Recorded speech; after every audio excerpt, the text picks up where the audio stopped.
We're gathered here today to mourn the loss of everything we lost this week in the gaming industry on a Slice of Gaming podcast.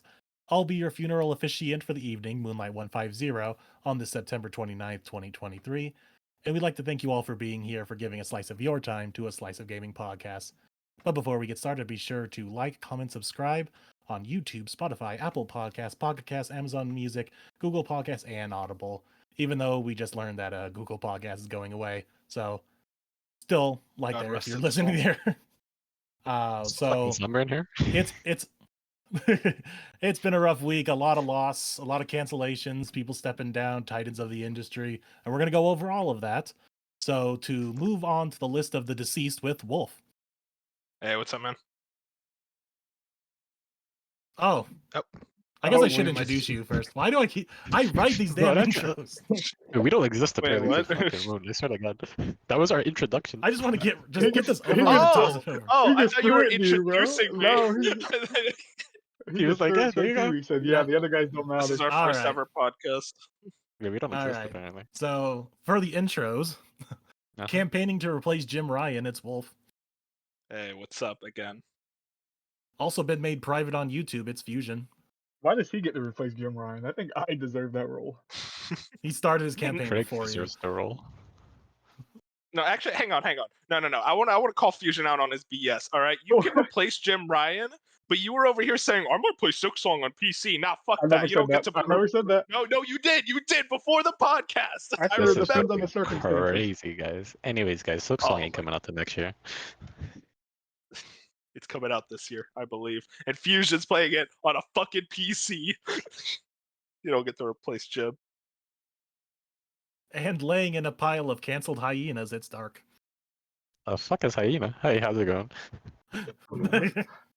We gotta talk about the dead hyenas in the room. I don't even know what Hyenas is, bro. It's a great podcast. Really All right. highly professional podcast. Now we're gonna move it over to Wolf for the news. All the sad news.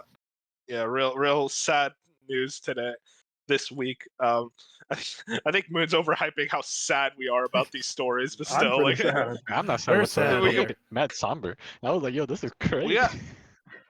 we gotta talk about the saddest story of all. I cry. Jim Ryan is leaving PlayStation. This comes from Sony Interactive, the website themselves. Sony Group Corporation and Sony Interactive Entertainment today announced that SIE President and CEO Jim Ryan has made the decision to retire in March 2024 after almost 30 years with the PlayStation business. To support Mr. Ryan in his transition, Sony Group Corporation President, COO, and CFO Hiroki Totoki will assume the role of chairman of SIE effective October 2023. Effective April 1st, 2024, Mr. Totoki will be appointed interim CEO of SIE while he continues his role as at Sony Group Corporation. We also got, interestingly enough, a farewell address from Jim Ryan. Jim Ryan writing this. As you will have seen today in the news, I have announced my retirement after nearly 30 years at Sony Interactive Entertainment. I did not take this decision lightly, and I absolutely love SIE and our community. But of late, I've been finding it increasingly difficult to strike the right balance between having my home in the UK and my job in the United States. As mentioned in the press release, I will continue my role as president and CEO until March 2024, effective April 1st, 2024. Hiroki Totoki will be appointed interim CEO of SIE. We know that. I feel humbled at having the opportunity to lead a company delivering products that touch millions of lives, from award-winning games to the incredibly immersive technical achievements delivered with PlayStation 5. I'm immensely proud of what we have achieved and very optimistic for the future of Sony Interactive Entertainment. From my beginning in Europe, it was clear that Sony had built something truly special. Generations later, I am still amazed by the excitement and passion of the PlayStation community. It is thanks to you that we have been able to keep innovating and delivering upon greater experiences. Since 1994, generations of gamers have inspired us to be better, to push the boundaries, and the results have been incredible. Thank you from the bottom of my heart. So obviously very sad news, I guess, depending on how you see it. Fusion, I want to immediately bring it on to you since you're the big PlayStation guy, for now at least. So please let me know how you feel. For now, damn. No, like, well, it was more like just shocking. Like, it was like, then this hit on Yeah. Wednesday. Like, it was just like random Wednesday. We were just like chilling, doing whatever. And then I checked my phone and it was just like, breaking news, Jim Ryan's like retiring basically. At the time, we didn't know he was retiring. The first article was just like he's stepping down, so we had no idea what. And then like an hour later, it came out that he was retiring. But either way, it was kind of just shocking because PlayStation's in such a good spot. Like they're breaking records like every single year. They break a new record that they set before. So it was kind of just like came out of nowhere that he's just walking away. So that at least I don't think anyone in the industry saw it was coming. Like there was no signs, there was nothing. So it was very weird from that point. And like I'm interested to see like who they're going to go with next. Yeah, it's kind of an interesting thing in general. Just like as you said, it literally just came out of nowhere. Like, hey, Jim Ryan is leaving PlayStation, and again, there was like no real things pre I guess like showcasing like he was showing signs of stepping down. This is around the same amount of tenure as other Sony presidents, around 4 or 5 years. I can look up the list right now, but I guess like to bring it around the room, Moon, how do you feel about this news? I mean, how do you even prep people to say like, "Hey, I'm retiring"? Like, you just kind of just drop it, I guess. But it's really no like shock once you hear his side of the story. It's like it's obvious. Like, yeah, man is I don't know how old Jim Ryan is, but he's on the older side, and he lives in the UK, works mainly in the US. Is probably constantly going to Japan and other countries. As he said, he's always traveling and weeks away from home, so it's got to be exhausting. So I don't blame him. What just the weird part for me, this whole story is it's September. Okay, let's call it October now. It's October. He's retiring in April 1st, March 31st, however you want to look at it. But that's like what? October, November, December, January, February, March. That's 6 months. And yet you still need a substitute surrogate CEO while you look for the next one. It's like, why aren't you spending these next 6 months finding your replacement? Now that should be a good amount of time. So I'll tell you now. When what's his name? When Iwata died in 2015, they had the interim president for Nintendo, and they didn't get a full president until like 3 years later. So like, yeah, but it that was takes a while. because he passed away. I don't think it was like super sudden, but it was kind of like it happened really quickly.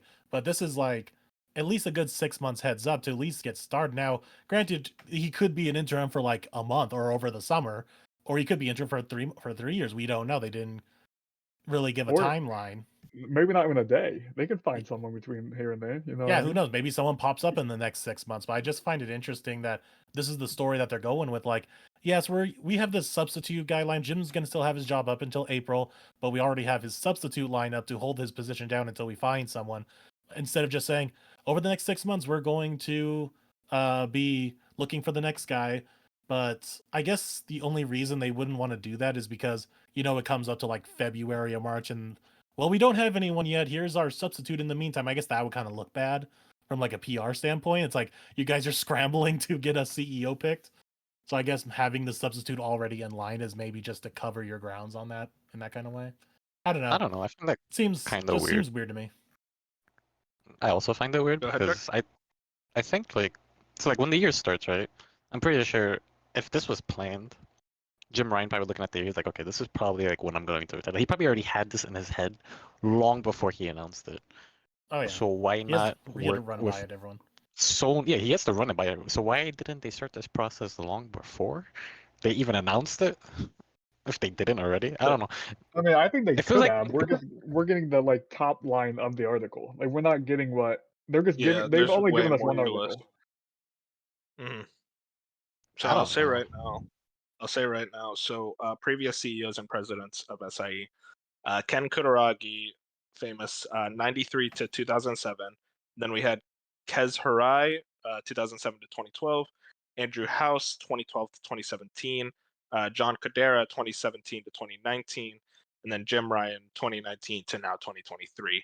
So it seems like this is around the same tenure, if not a bit lower. John Kodera had a very short run, but very much still like around the same tenure. Yeah, and I'm interested.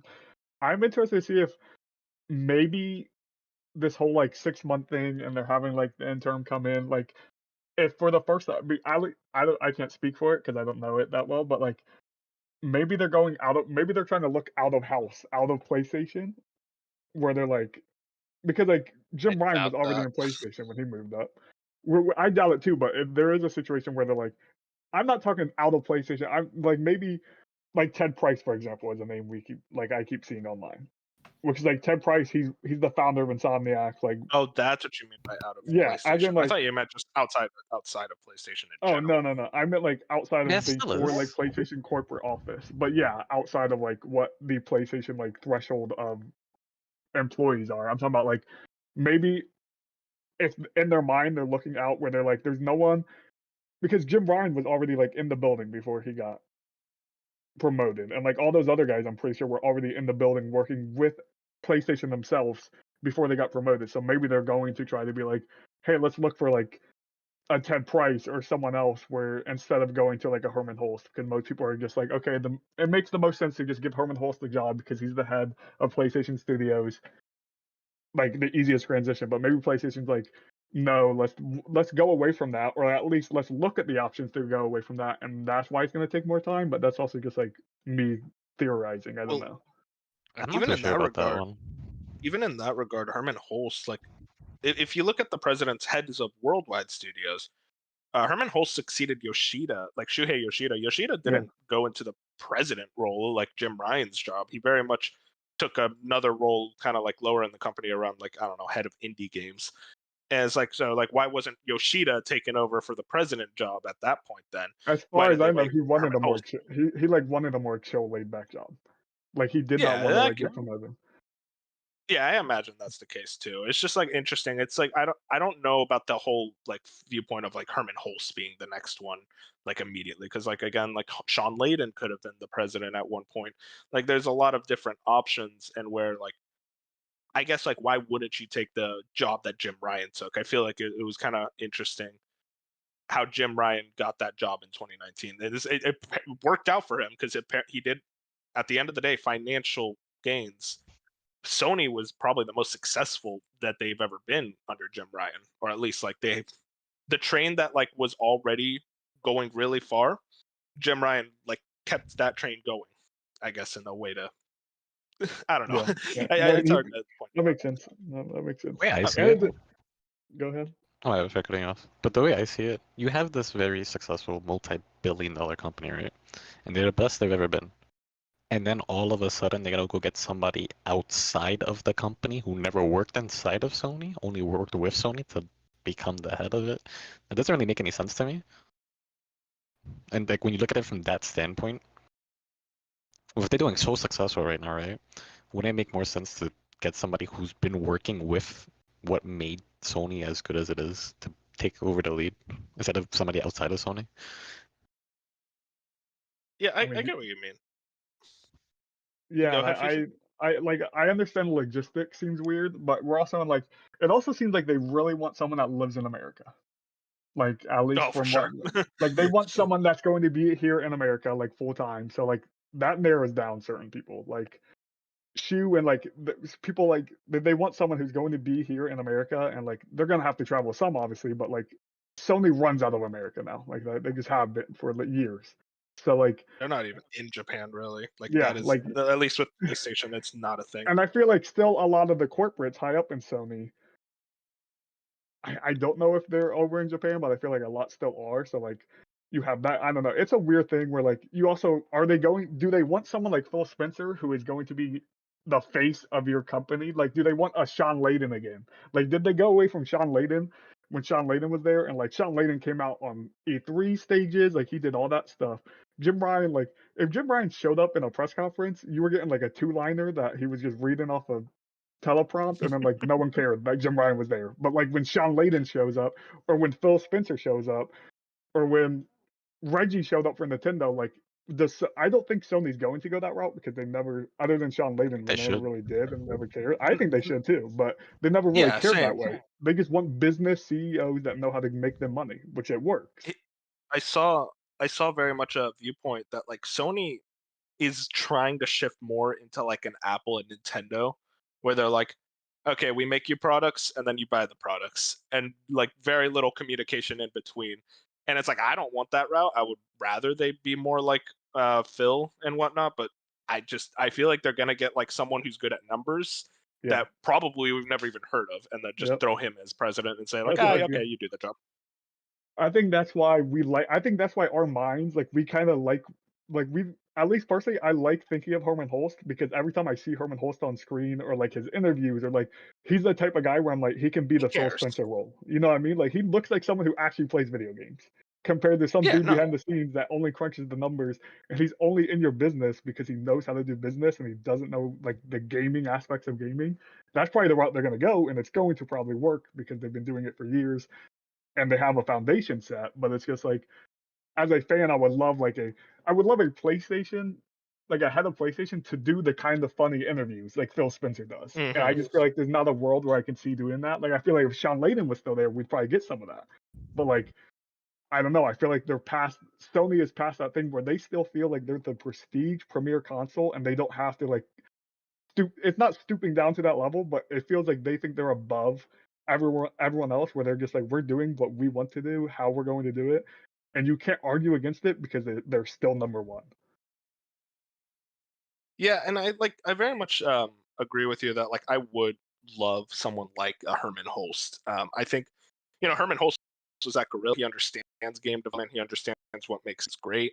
And I think he is the type of person that would like understand. It's like maybe we shouldn't do all these live service games that are probably going to die. Maybe we shouldn't try this like shotgun approach with our live service games. Instead, making like one or two really good ones.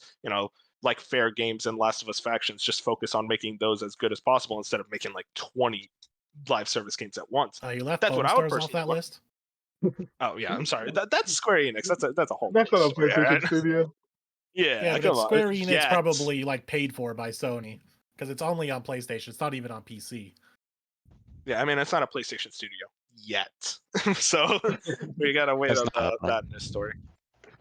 But yeah, just in general, like I guess like my viewpoint is I want someone like a Herman Holst or Sean Layden, or even previously like Andrew House was a great president. Like he did a Yeah. lot of great things under his tenure. I would want someone like that, someone who definitely cares.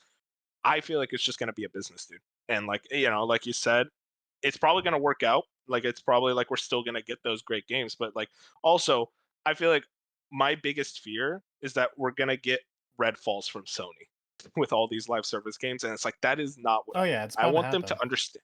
Yeah, and I want them to understand it's like at a certain point in development, like someone should have walked into Arcane and said, "What the hell is this?" and cancel it. Like that's how my viewpoint is, and I feel like whoever's next at Sony, they're gonna see something similar to that and go, well, I mean, we need something to release, and it's like that's not the viewpoint that it should be. That's my personal desire is that I they mean, even don't let Sony. Redfalls come I out. think we covered it to on be the. honest. I think we covered it on last episode, not last episode, but like a previous episode where they're not expecting like what is like 12 live service game that they announced. They're not expecting them all to work. They're expecting like maybe 1 to 2 to stick. Yeah, I Like- think they said 2 to 3 to like they said all they need is 2 to 3 to hit and they like make money back because that's like in a live service space that's all you need. So they're already expecting those other 9 to fail. The shotgun approach. Mm-hmm. And it's interesting that I'm not saying Phil Spencer and like I forget who's the head of the Xbox studios, Matt Booty. He sucks at his job. Matt Booty. He I'm not fucking getting sticking sucks. with any Sarah. Like I'm not gonna say like they're not the business side because they obviously know business. They're in that job for a reason. But like at least with a business Jim Ryan type guy, I feel like Jim Ryan would see Redfall and he's like, "You're not putting this out. Like the money, like we're not giving you this." We're like, I feel like Phil Spencer and Matt Booty, you get the faces, you get the people you like, but they also, I feel like, are the type where they're going to be more hands off and they're going to allow Arcane to make that game. Where I feel like if a Jim Ryan type person saw Arcane make that game, they're saying you're not releasing this video game. Like I feel like we hear way more projects like not get greenlit at Sony because they want that Last of Us quality or the God of War quality. The meme about how like every game's third person, like narrative driven on PlayStation side, but I think it's harder to release games under Sony first party over there because I think they're just harder on the devs. Like whoever's in charge, whoever's crunching the numbers compared to the Xbox side, which Xbox also is Microsoft, they have way more money to take risks. That's a whole nother story. But that's also a thing where it could be company man versus face cool dude, you know what I mean? Which they both like Phil Spencer knows what he's doing. He is a business guy, but like I'm trying to make a point now. I feel like I'm not getting across. No. Maybe I it is. completely understand where you're Well- I completely understand where you're coming from. Like you it's like a fear of like it is really hard to find someone who is outwardly like such a great businessman and very much like for the people gamer type thing. That's like kind of a hard like Venn diagram to get. And I think that's the thing is like Sony, I feel like won't be spending as much time trying to get that Venn diagram in the middle. They're just going to go, okay, let's just go for someone who can do the numbers. Yeah. But yeah, I guess like, is there any other closing words we want to say for our beloved Jim Ryan? I guess I do want to point this out. It is weird how I saw I have never seen so many people celebrate a CEO leaving a company more than Jim Ryan. And It was wild, and I'm like, guys, I don't think things are gonna change that much. I know, and it doesn't make sense. And that like it would make sense if Sony was like terrible or like sucked the last 5 years, but like you can it only makes sense because Phil Spencer exists. And there's nothing wrong with that, but it's only because people see Xbox and Phil Spencer and an actual gamer running a company, they see that and they see Jim Ryan as just a face, an old white dude that knows business. That's the only reason. I'm not saying it could go south if you get a Phil Spencer at PlayStation, but like it's not always grass is always greener. I'm just throwing that out there where it's like Jim Ryan was not bad at his job. I will say Jim was someone who was very good at business. I don't think he was very good from like the outwardly talking role because like if you look at a lot of his interviews, a lot of his quotes make no fucking sense. Like very much, I always bring it up. We believe in generations. That was a little bullshit. That was a whole situation. That was ridiculous. He gives me the vibe where like before every interview he had to get like mad PR and like so many people be like, you can't like just stick to the gameplay, Jim. Like I feel like he doesn't know. Like that's what Phil Spencer can come off and like he can do the kind of funny interviews by himself. Like Phil Spencer can do that. Like imagine Jim Ryan sitting down with like a kind of funny audience. That would have never worked. I remember this wasn't even that long ago. It's a couple years back when Fortnite was really pushing for crossplay. When they were pushing for crossplay, and then Sony was like, "Oh yeah, we're not allowing crossplay because this game plays best on PlayStation." This is the type of situations I want to avoid. I feel like that was very like. No. Wait, what? They also said they want to protect the children. Oh yeah, I remember that. Do you remember that? That was Jim. Protect the children from those Xboxers. Yeah, even though they crossplayed with PC, which is just funny to think. 100 times I love that quote. I go back to it every now and then. It is hilarious. But yeah, I guess like just closing words on Jim Ryan. He's like fully retiring, right? He's not going to take up a job anywhere else. No, he said he's seem like it. I think he's at least 60 something. He might be 70 at 63. this point. So like he's I gotta just say like he should just chill. You know what I mean? It seems like I don't know like his family situation or anything, but it seems like he wants to just be that he loves like so very at much. home. So yeah. Yeah. Well, moving on. God bless you, Jim. I want to move on to this. Epic Games is reportedly laying off quite a bit of staff. This comes from Chris Scullion over at VGC. Laying off 16% of its staff. Around 900 people are to be affected. The company, which is responsible for Unreal Engine and Fortnite, is laying off around 830 employees. The job cuts were announced in a memo staff from Epic CEO Tim Sweeney, in which he states that 2/3 of the layoffs are in teams outside of core development, an example, Fortnite and Unreal Engine. Music marketplace Bandcamp has been sold, and web services firm Super Awesome has acquired most of its company back from Epic. Around 250 people are leaving Epic through its divestitures from Bandcamp and Super Awesome. Staff members of Fall Guys developer Mediatonic posted on social media claiming they had been affected by the layoffs as well. This comes from Sweeney's memo. For a while now, we've been spending way more money than we earn, investing in the next evolution of Epic and growing Fortnite as a metaverse-inspired ecosystem for creators. I had long been optimistic that we could power through this transition without layoffs, but in retrospect, I see this was unrealistic. While Fortnite is starting to grow again, the growth is driven primarily by creator content with significant revenue sharing. And this is a lower margin business than we had when Fortnite Battle Royale took off and begun funding our expansion. Success with the creator ecosystem is a great achievement, but it means a major structural change in our economics. Epic folks around the world have been making ongoing efforts to reduce costs, including moving to net zero hiring and cutting operations spend on things like marketing and events, but we still ended up far short of financial sustainability. We concluded that layoffs are the only way and that doing them now and on this scale will stabilize our finances. So, pretty big story that kind of like just came out. I think it was yesterday. And overall, a lot of people had a lot of thoughts on this. I guess we're a little late to the party, but I'll We start always with are. we always are. Yeah, that late, but fashionably late. Hey, come we're in not with as a late. lot of Always. fish. We We're not as we let everything cook, and then we get to come in yeah, at the end. You see the and big we're not as picture. late as some podcasts. Like Easy Allies, they put it out on Sunday. That's how I'm calling Yeah, them see, out. that's all I'm They saying. come That's they all I'm come saying. out on Sunday. We're coming after you next, Easy Allies. But Dark, you're the big Fortnite guy. How do you feel about this? So it was during the Epic versus Apple case where it came out that Epic was losing money on Fortnite. That they were spending more than they were earning, and that was fine. But I kind of saw it as like what's it called? Like when you purposely know that like it's not gonna make as much money, but it's just Loss meant to leader. bring people in. Yeah, it's their loss leader. Yeah, That's it's how a I viewed it loss. as. But something interesting that they mentioned was the creative.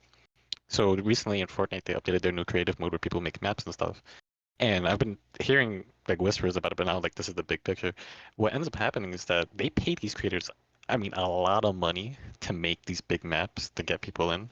And I feel like that was really what bit them in the ass. I mean, you can make not only like make a living, but you can be pretty comfortable if you make like a top 10 map for Fortnite in the creative space as like a full-time job.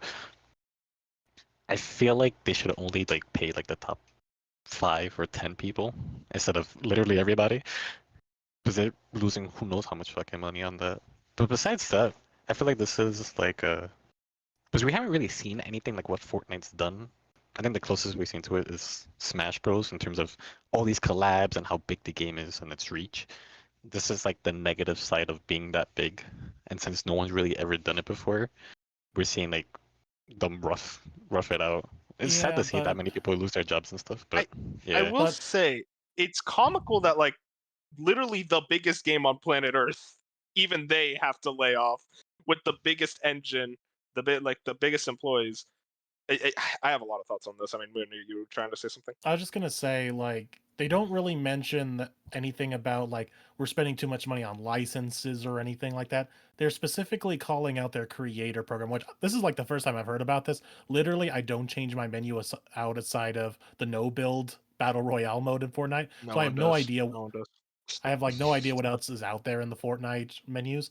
So this is like the first time I'm hearing about them having like creator build a maps and all this, and that they're paying Just the people to build maps. maps. That Yeah, they're it's not only paying. just that. The So creator they're just codes, that's a big part of it mhm. too. So You yeah, get paid a this is lot. like so they're just calling this part out that saying this is where we're losing our money is that there's a million people making maps and we're paying all of them. So that's like extra employees. So that's where they're losing a lot of their money.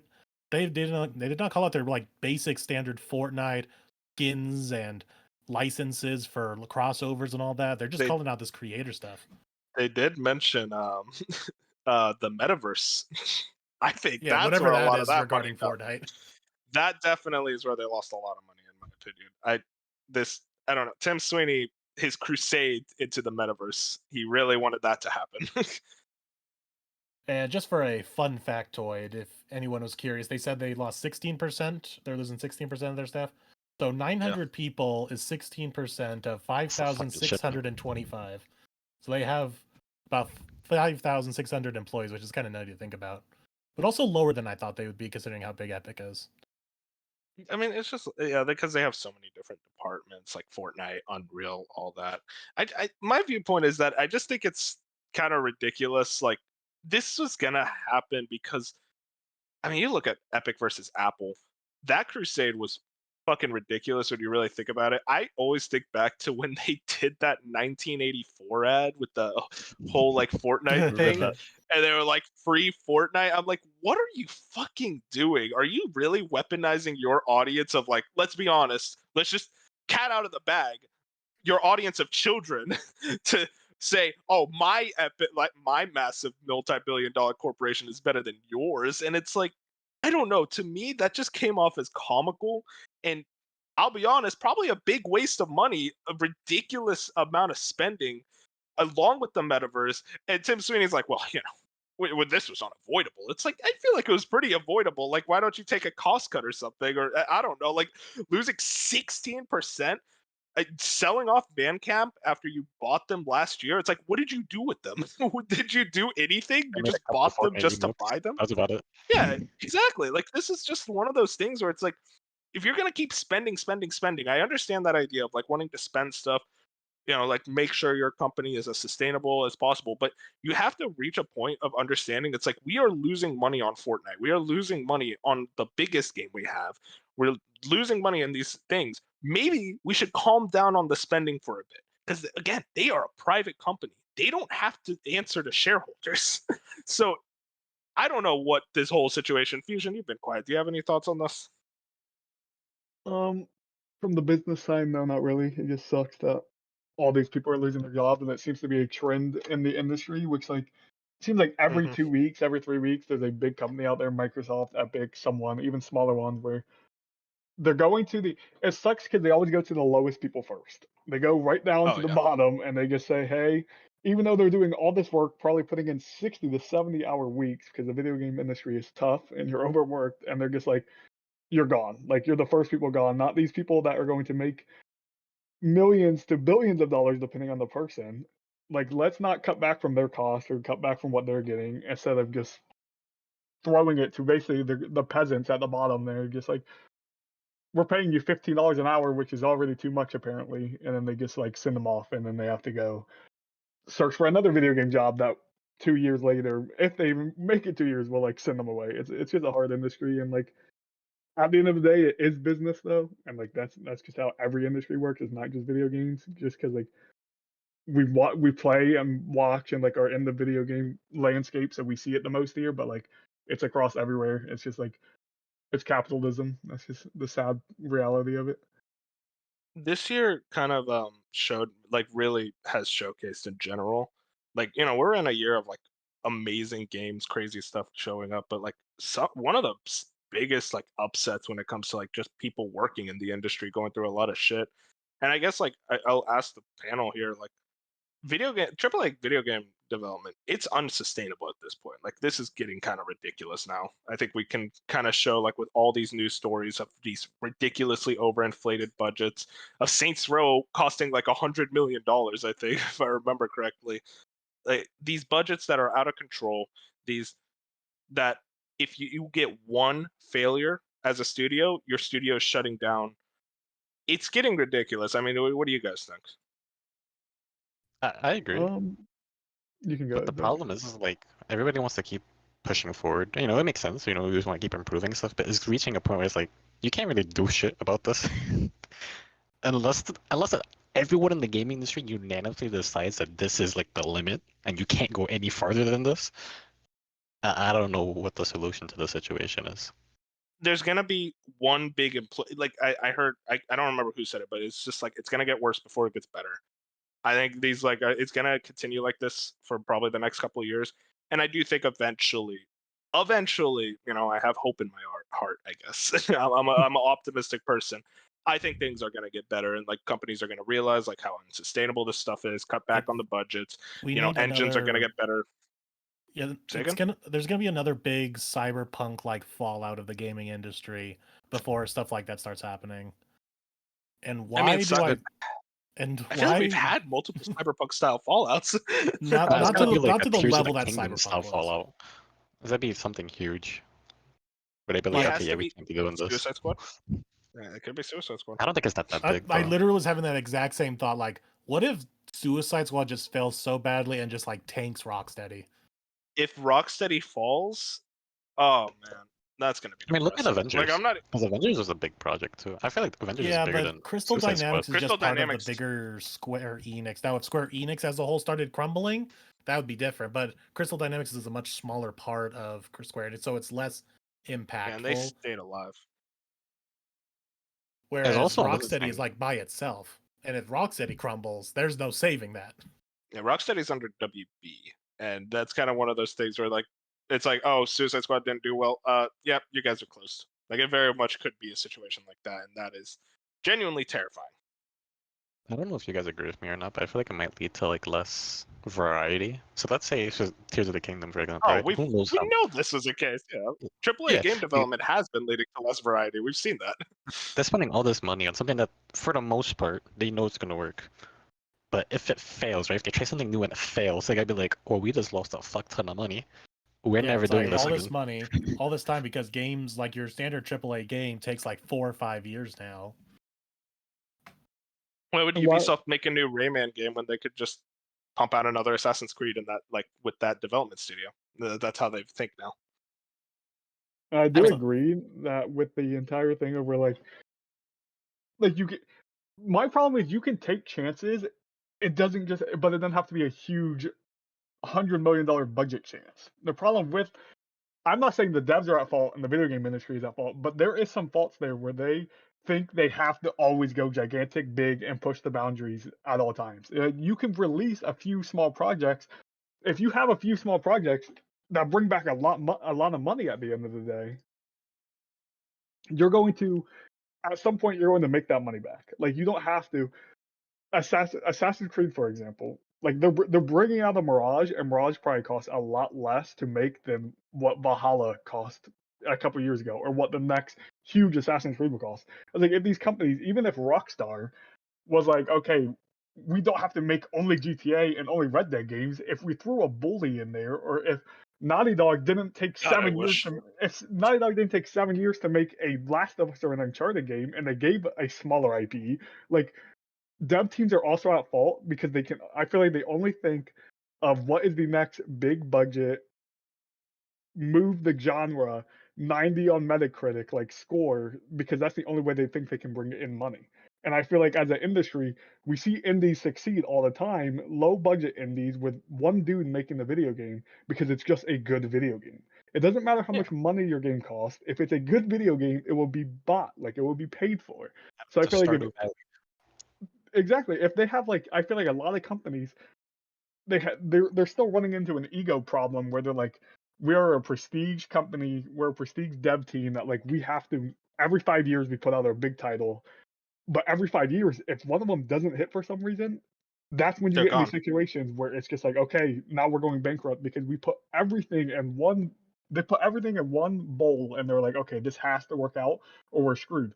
And sometimes it just doesn't work out. Like And sometimes you get a Titanfall 2 that releases next to Battlefield and Call of Duty and it doesn't work out. gosh, and like what you say is so like this is why Insomniac and Obsidian work, because Exactly. they're not sitting here saying like we're gonna make the biggest best graphics in the world, giant world. Like Obsidian is like, oh yeah, no, like this is like semi-open world, but like the worlds are like small enough like to where it's manageable. Like you could see, like we want to focus on our writing, on our like world building, everything in that regard. Insomniac is like, hey, our games don't need to be these 50 hours like Fusion. I know you love this game. I'm just gonna say this, like as a disclaimer. Last of Us 2 did not need to be 20 hours. That's all I'll say. Like it was way too long. It's one of those things where it's like Insomniac understand in a lot of cases, like, hey, Ratchet and Clank does not need to be a 70-hour game. Let's just make it a short but fun experience. Obsidian also see that. They don't need to make a Skyrim. That's what they were going to do with Avowed. Avowed was going to be their Skyrim, but they set back. It's like, wait, no, we don't. That's not what we do. We make Obsidian style games. So they made Avowed, and it worked. And it's hopefully going to work out perfectly. That's why they seem to be right now the golden children of the industry that a lot of these companies could learn from, is because they understand how to set limits to themselves. A lot of these dev teams struggle to know the idea of just saying, hey, let's slow down a bit. We don't need to implement this crazy ass scenario that's going to like put us off 2 years that the player's just going to go, oh, that was cool, and nothing else. I'm gonna put on my Xbot hat a little bit right now, Okay. but Come but on.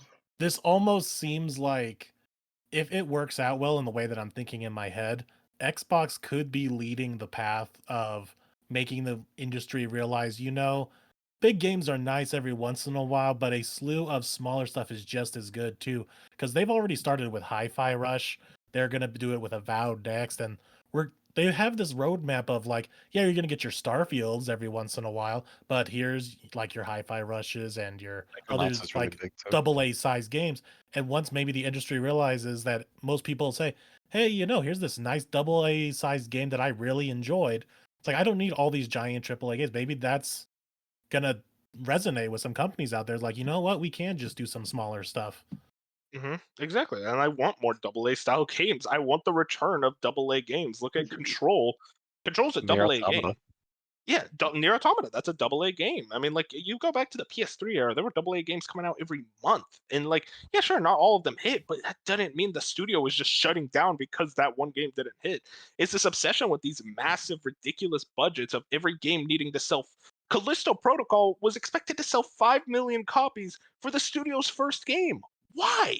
Why do you need it to like just cut down on the budget? Cut down. You don't need these Hollywood actors. Nobody gives a fuck. Nobody went, well, I'm gonna buy this game because this chick from The Boys is in it. Nobody gave a fuck about that. Like, this is ridiculous. Like, just cut down on And spending. it's crazier when, like, for a lot of these companies, it's their first project that they're doing this with. Like, it's Yes. be like a Coming nor out be, thinking like, I'm never cutting like you off. you But they're guys. just coming out thinking that they're gonna like with a bang, you know. That's why they go out with like these with their first project. But yeah, Exactly. They do where, like, I'm going to be quite frank. Not everyone has the talent of a Rockstar or a Naughty Dog or a Oh, Bethesda. for Like, sure. you're That's just a not getting fact. to it. Like, there's only so many uber talented people in the world. Like, you're talented enough to make a good video game, but you might not be talented enough to make a Rockstar level video game. And that's just that's just a matter of the fact. It's in every genre and every medium. There's better athletes than other athletes. It's just how the world works. So if you're coming out as a new studio and your first thing is, okay, we're going to try to reach the level of a Naughty Dog or a Santa Monica Studio or a Rockstar or a Bethesda, even like shooting for Obsidian, you're not going to be able to hit that 99% of the time. And if you fail on that first project, you're done. But if you go the other 100%. route where you're just going to make a budget title first, maybe it even takes you 2 budget titles before you reach that third title. But by the time you get to that third title and you can finally go all in with your chips, and that's your like hurrah moment, it almost reminds me of Arcane. Arcane was always successful, but like Deathloop was the first time where they finally like got noticed in like a big mainstream way. Like Dishonored games, like people knew of them, but like before Deathloop, Arcane games were kind of like a niche where like you didn't see a lot of people talk about Arcane. Like they were like, if you played the Deathloop games, you knew how. I mean, the Dishonored games, you knew like of Arcane and how good they were. But before Deathloop, they were always just like these smaller budget, like leveled games. Then Deathloop came out, and then they were everywhere. It didn't work out with Redfall after because they went a way different route for whatever reason. But like that's what you have to do. That, You have to lead up into your Rockstar level game. You can't start with it. well, I'll say this: the Deathloop or Redfall, that was the different Arcane. That was the Prey Studio. Yeah, sure. That was Arcane Austin. Yeah, but even still, your point makes sense. Where it's like they started with Prey, which is very much like a smaller title, and then they're like, all right, let's make Redfall, and like that clearly didn't work out. And that's a whole different conversation in and of itself. I feel like we beat Redfall more than enough at this point. But yeah, I Or mean, it's even my last thing, or even in that same thing where like Super Giant Games, who just made Hades, who is like a critical darling, I they love them. made 3 video games who they were like in the indie space, people know of them, but people weren't in love with them, or people like it didn't put them on the map. It took them 4 games before they finally had that hit. But now that they have Hades and they made millions of dollars, and it's one of the highest rated indie games of all time, and like they now have hype for the Hades 2 because people know who Supergiant is. People didn't know who Supergiant was when they only had Bastion, Pyre, and Transistor. Like people didn't know who they were, and that's just how it works. They were still bringing in money and they were making great games, but sometimes you just need, even if it's 5 to 10 years of these smaller budget games, and then finally you put all your chips into one basket. Once you have enough already set on a foundation, you know how to make games, you know how to do it all, and then it works out. Yeah, you But find like your company's like, what do we do best kind of thing, and then you put that into like your third or fourth game, and you go all out. exactly. But like Yeah. maybe it's easier said than done because it feels like no one does it in the modern day video game space, but I don't know. I mean, I think it's we better just said just Insomniac, and Obsidian. Like they very Well, I much do meant for that. new companies. Like I feel like Oh, new every companies. time a Yeah, new that's company fair. comes out, immediately the 3 words they use is like genre defining, Yep. never seen Every before. Like single they time. always they never are just like, we're gonna try to make a cool video game. It might be lower budget. Like we're gonna make something. They never say that. They're always just like, this is going to move the genre. This is the next Yep. masterpiece. it's marketing at the end of the day. They're marketing their product. They want people to have their eyes on it when it does eventually come out. But like when you use that language, I think people expect very big things. So if you show them just like kind of a double A like shooter or narrative game, then people will just immediately lose interest. Like it's about managing expectations as well. It's a really tough balance to show because like the the competitive video games as a space is much more competitive than it was 10 years ago. If you look at 10 years ago during the PS3 era, you could be a new company, put out a new game, and you might find an audience. It was very much more possible. Nowadays, there are just so many games coming out that a lot of people will just skip over a game because it's like, well, I want to check out this other game. Like you're coming out a little too close to Spider-Man 2. Like stuff like that. It's a very aggressive space at this moment that when you're a new company, you really need to stand out. I'd rather a new company get a vision or have a vision and chase that. Like with I don't know the name of the team, but the team that did the Messenger and Sea of Stars, their whole like identity is that they're just making games that they like from their childhood and they're just making their own versions of it, and it's doing incredible. They had their style, that's their vision, and that's what works for them. Just do that instead of chasing the bag, and you probably have a better chance of standing out in the end. Yeah, I feel Sabotage like Studio. yeah, sabotage. I feel like if you set the foundation, it's just it's I mean it's with everything in life. You always want the bag and you want the money and you want the success as fast as you can get it. But like the video game space is just not one of the spaces you're going to be able to do it. Unless you have a really like lucky draw, like you're the 1%, you have to kind of have those years where you're just like you're making a game that you think can be better if you have bigger budget, but you're going to sit back and be like, no, this is what we're going to do. We're going to make this game, and in a few years, we're going to have a higher budget because of the low budget game we're making. You know what I mean? Like they don't. I don't know. It's hard to No, It's hard to say. I get what you mean. We're very frustrated right now, just the state of the video game industry, because we love video games so much and we want them. They've been doing great as games, as like creative pieces. Like the games this year have been very high quality. If you ask other people, not me, but like yeah, they've been like very high quality. And at the end of the day, it's like this has been one of the better years in gaming, but not for the industry. And we want the industry to succeed just as well as we want the actual games to succeed. But yeah, a lot of thoughts, a lot of emotional things. Moon, did you have something to say? I just want to I say, don't know. don't ask FaZe Butt Hugger. FaZe Butt Hugger. He doesn't think the industry is doing well. Gaming right now is dead. Yep. But yeah, I guess a lot of things. Moving on, because we could talk about that whole topic all day. I do want to talk about this pretty interesting story that came out like literally, I think like 2 Once a.m. again, from out of left field. Yeah. Hideki Kamiya is leaving Platinum. This goes from Chris Scullion over at VGC. I won't disappoint you. Kamiya thanks fans for support after quitting Platinum. The company's vice president and co-founder announced on Monday that he will be leaving Platinum next month, and that he made the decision after, quote, a lot of consideration based on my own beliefs. He put a Twitter statement. I thought I'd be bullied more because of my usual behavior, but I'm touched by all the words of support I've received, Kamiya wrote. Thank you so much. He added, I'm not worried about my future at all. As long as I have your support, I'll keep making games, and I'll do my best not to disappoint you. When I decided to quit, many of my old and young colleagues and staff were sad to see me go, and some even shed tears for someone like me. I realized once again that I was only able to be who I am because of the support of the people around me. I will continue to be grateful for the help of others.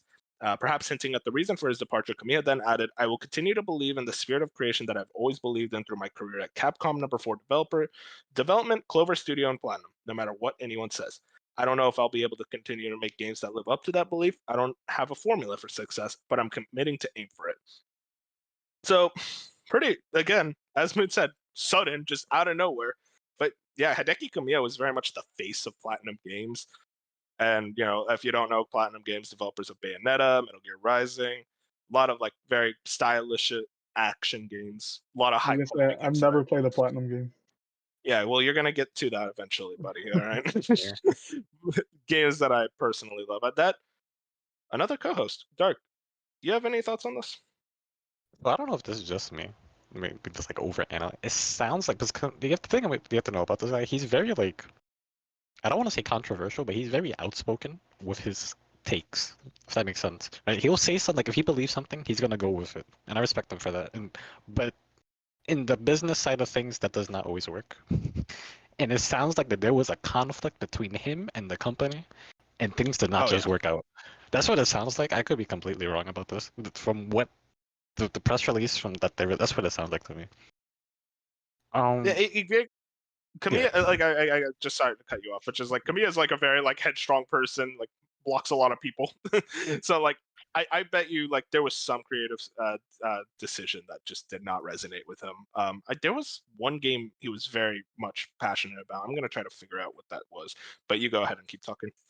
So another thing, one of his like pretty much like his baby at this point is Bayonetta. It's gonna be really weird when the next Bayonetta does not have him in it, unless they like hire him partially. I don't even think they'll do that because of like how hands-on he was. So seeing Bayonetta without him, I'm not sure how that series is gonna do because he kind of like led that series. That was his baby after Devil May Cry. But yeah, I hope he Agreed. finds a good company to pick him up, or maybe he'll start his own or something. I'm curious to see what he does He's next. definitely gonna He's stay. very much a flashy person. That's like he likes those type of games like Devil May Cry, Bayonetta. That's his motif. So whatever he'll make, it'll be in that genre of games. He's very passionate about like what he is and who he is. Like as you see on Twitter, he will literally block you even if you say "I love your games." Don't know what that means, but hey, I have my own thoughts on like Kamiya and like kind of how his outward talking is, but at the end of the day, the guy can make a game because Bayonetta, fucking amazing games, and when he was at Platinum, Devil May Cry, uh, which I mean, I'll be honest, Devil May Cry didn't really get good until DMC3, and Kamiya didn't work on that one as much, so hey, maybe that But Devil has May something Cry to do with it. 1, But that's what he was part of. Devil May Cry 1 yeah, was but so that was the concept of it was one. so good that they went and made Resident Evil 4 from it. So this guy is No, like no, no, he's no, no. He didn't make no Ari that Devil May Cry 1 was supposed to be RE4. That's what it yeah. was.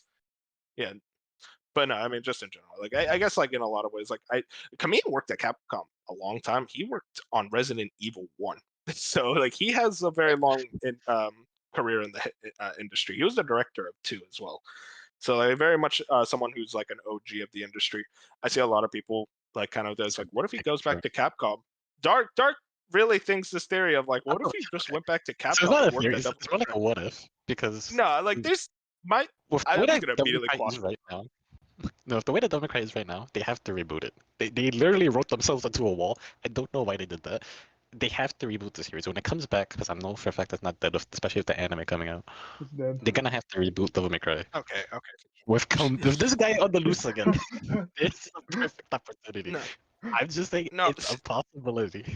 no. Not My that I want. viewpoint is that okay. You gotta remember, uh, Okami was the last game he worked on at Team Clover at Capcom before he left. There was a very messy breakup. He was not happy at Capcom. He does not want to work at Capcom again. I'll just tell you that right now. Like Kamiya's I kind of don't someone know. who, I'll be honest, burns his bridges. I don't think he wants to go back to Capcom. I don't think he's ever going to go back to Platinum. Like he's not that type of developer. He's not like, oh, you know what? Let me go back to this studio again. You know, bygones be bygones. This is like, nah, I'm gonna make my own studio, blackjack and hookers too. You know, like that type of thing. Like that's kind of his mo and viewpoint on the industry, and you know, you got to respect it at the end of the day. Like that's very much how He was he great. goes. Square Enix, I could see. I mean, if he How- can give We near don't have a really games better combat. style of game that like he would do like Bayonetta or Devil May Cry. Unless you want to count Final Fantasy 16, but that'd be really No, we don't interesting talk for the. about that. Fusion, you had something? I was just saying, I had no idea who this guy was until you brought up the point of him blocking people on Twitter for like saying you like his games, and now I kind of like know who he is. Is he the dude that like anytime you tweet at him in English, he just like you're blocked? Is He that literally that guy? blocks you for Okay. anything at all. He will You block you. breathe him the wrong way, and he'll block you. What a fun It- guy. yeah, no, I mean, like that's the thing. He's a very headstrong person, but at the end of the day, he makes good games. So it's like, hey, you know what? I can't really hate him. I just think he's a little headstrong. Is the word? Yeah. Like he's very headstrong. He is very Really much interesting. someone who believes in what he believes. But yeah, I hope he finds good work somewhere in the industry. And I mean, we do assume like he's gonna stay in the industry. Like I doubt he's retiring. He's This still is a young. massive pickup for any company, by the way. I know he's like a pain in the ass, but like, Yeah, this guy knows what he he's doing. co-founded Platinum. Like he's very much a core. I will say. So I did bring this up earlier. Project GG was very much Kamiya's baby. That was like a game Platinum was working on. I bet my current theory is that like something happened to Project GG that upset Kamiya, because this was not like very much like, my time at Platinum's done. Like I think something like forced him out or like annoyed him, and he just wanted to leave the company. I Yeah, think so. reading like his words saying like his like create what it was like he wants to go somewhere that he could do his creative freedom.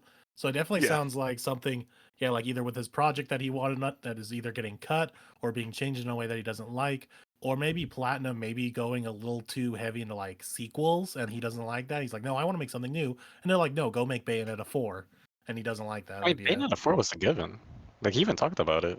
Yeah, but Yeah, I maybe think he I don't doesn't think he's want to be into so still. directly involved. Maybe he wants to be just, maybe like a side producer or whatever on it, where he's gonna be like more focused on like an original project. Bayonetta 3 was also a rough development, like you can very much tell, because that game was Yeah. revealed at 2017 and didn't release until 2022. It's like you look at that game, that is not a game that should have And taken then 5 years. there was like a giant falling out with Bayonetta 3 regarding the actress who plays Bayonetta. And Yeah, Helena Taylor. Hideki took a lot of hits for that. Like he got taken off Twitter for a bit there because of the way he was handling the whole situation and Because some of the he was, I'll incorrect be words honest, he was acting using. like a baby.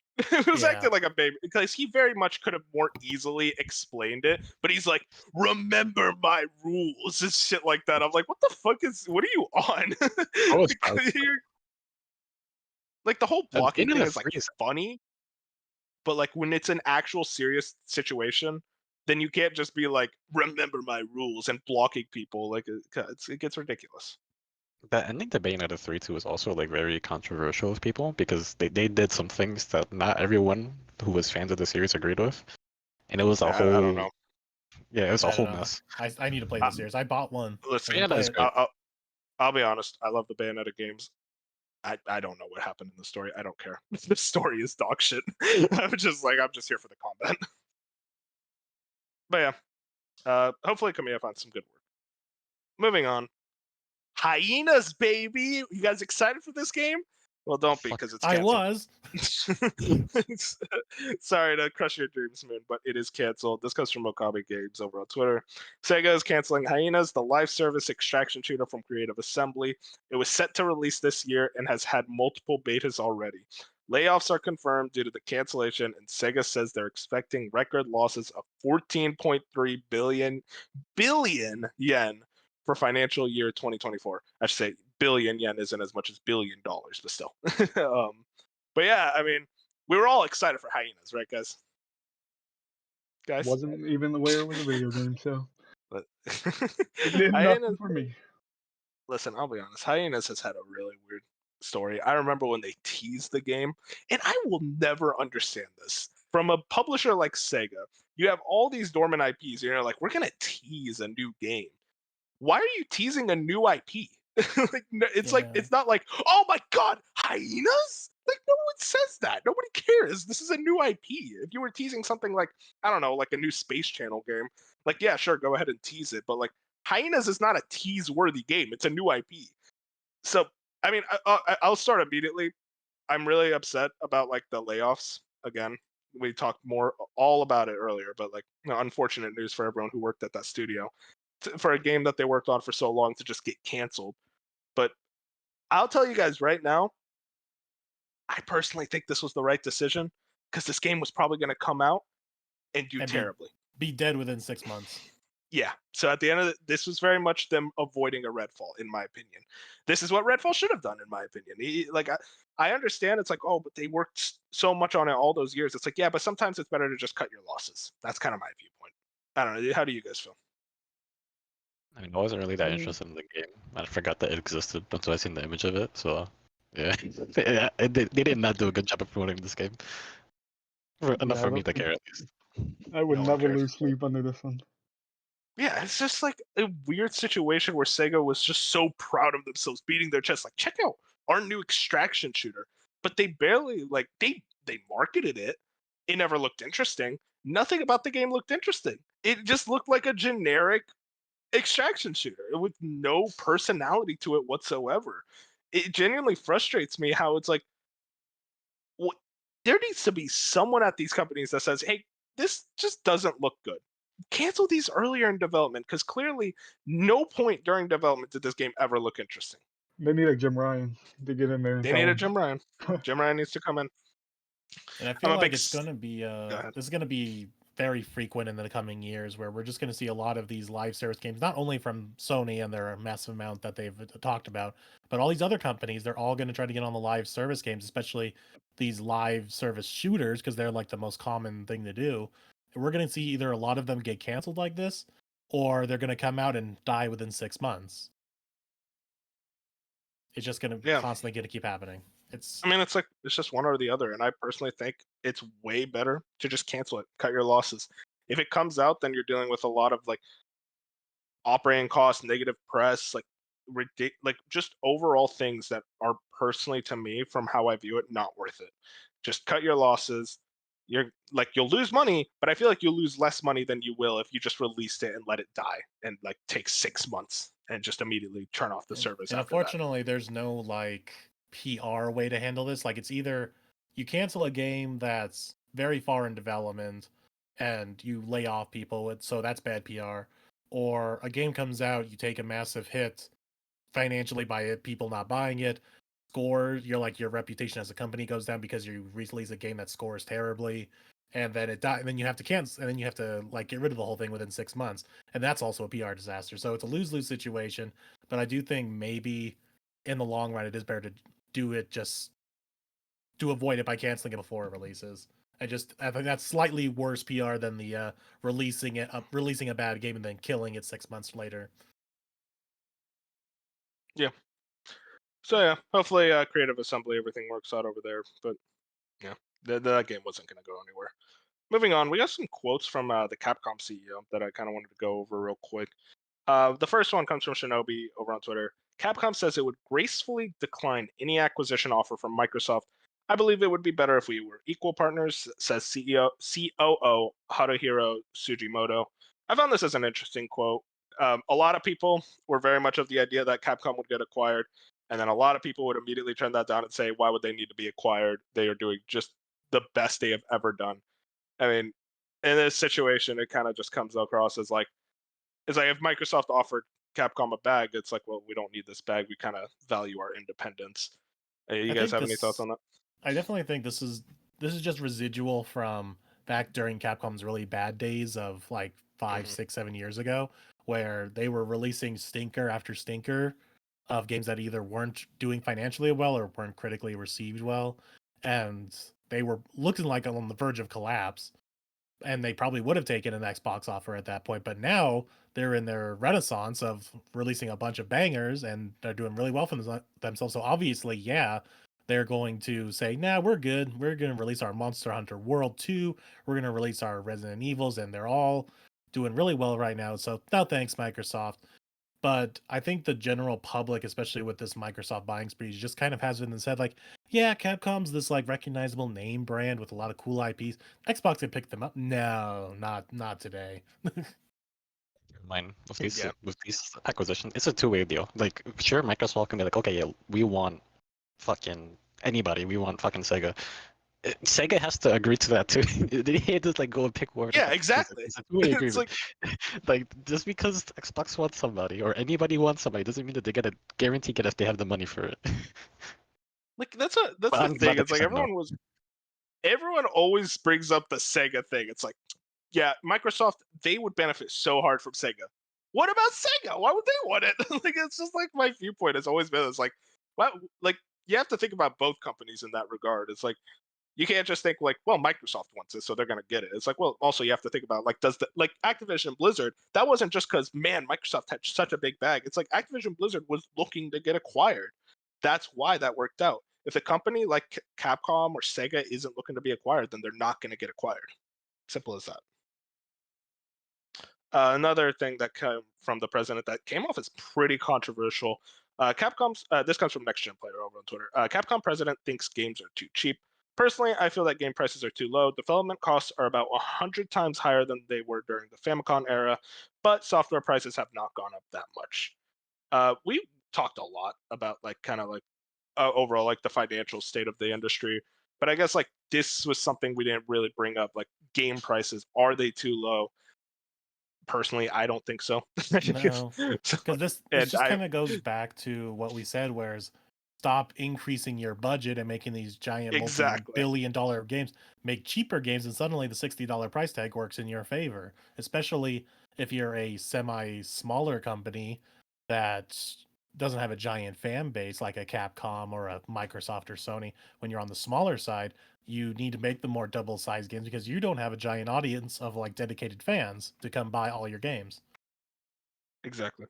We're in a day and age where there's these massive titles dropping back to back. Like there's like 8 to 12 massive titles dropping in a single month. If let's say that they wanted to increase the price to like $120, and you pick up all of those games in that month for that increased price point, we're not fucking made out of money. The fuck you think this is? You already just raised the price. You're not doing that shit again for like a good while. I will say, in a not controversial, I think video game prices are too low, but I think they have to be because we're at a point where like it's already hard enough to be a surviving human being with everything else you got going on with your bills, your gases, like keeping a job. It probably like from a industry perspective, it is probably a little on the lower side compared to what it should be. But we're in They a have to be. society that it has exactly they have to be what they're priced, and even then, $70 for a lot of people. A lot of people still have to wait for sales. They can't just go out and buy day one video game because they're still so expensive, even if they should be technically higher on an industry standard level of things. I always There are said like families. My bad for I cutting you off. yeah, no, you can go ahead real quick. There are families that can only afford 1 to 2 big games a year, and this is why something like Game Pass is such a big deal for people. Games are expensive, man. They Yeah. think Mhm. like it's like very much a commodity. So saying that we need more of this price, I get what you're trying to say, but I don't think it's not gonna happen. Yeah, he's just I, talking. And it's funny that he's saying this 2 years after the industry already went up another $10. Like $70 is the baseline now. So like we yeah, just went up. Like and it's the Capcom. It's like I don't know. I feel like Capcom, you guys are doing more than well enough. Like I don't know why you're sitting here saying this. and Uh, Capcom, do they still make $60 games? Have they put a $70 game out yet? they have not hit $70 yet. They're Yeah, still Resident Exactly. Evil $60. So 4 was Resident Evil 4 if was you wanna 60. if you sounds like he wanna should just get with the Resident Evil times. 4, with Resident Evil 4, they had separate ways for $10, and that very much completes the game. So if you want to count it like that, but they mostly stay at 60. So like maybe if he just is like maybe if he was putting them out at 70 like normal, he'd see a little increase. I don't know. Speaking of $60 games, of Resident Evil games costing $60, the iPhone 15 Pro version of the RE4 remake will cost $60. Chris Scullion over at VGC. Again, Chris Scullion really pulling his weight around here. Should get him on the podcast. He should. Apple revealed its latest iPhone models earlier this month and stated that its upcoming 15 Pro will be capable of playing console quality games. However, it appears that console standard games will come with console standard pricing. The game is now available for pre-order on the iOS store, though only those with devices capable of playing it, iPhone 15 Pro, iPhone 15 Pro Max, and some iPad Pro and iPad Air models. VGC can confirm that in the UK, this is the part that I found interesting. VGC can confirm that in the UK, the base game is free, but it includes a number of in-app purchases, one of which is £57.99 for Resident Evil 4. The US App Store, according to the Touch Arcade, is charging $59.99. So I just kind of saw this as an interesting viewpoint that like we kind of did expect, like the idea of console quality games was pretty interesting of the iPhone coming with them. But that whole idea of like $60 for a phone game, I don't know why. That just sounds so funny to me because I guess like the most I've ever paid for an app is like $1 for Angry Birds, and I felt like I was getting scammed. Well, you do seem like an Who Angry paid for Birds Angry player. Birds? What the fuck? Yeah, it was like $1 at one point.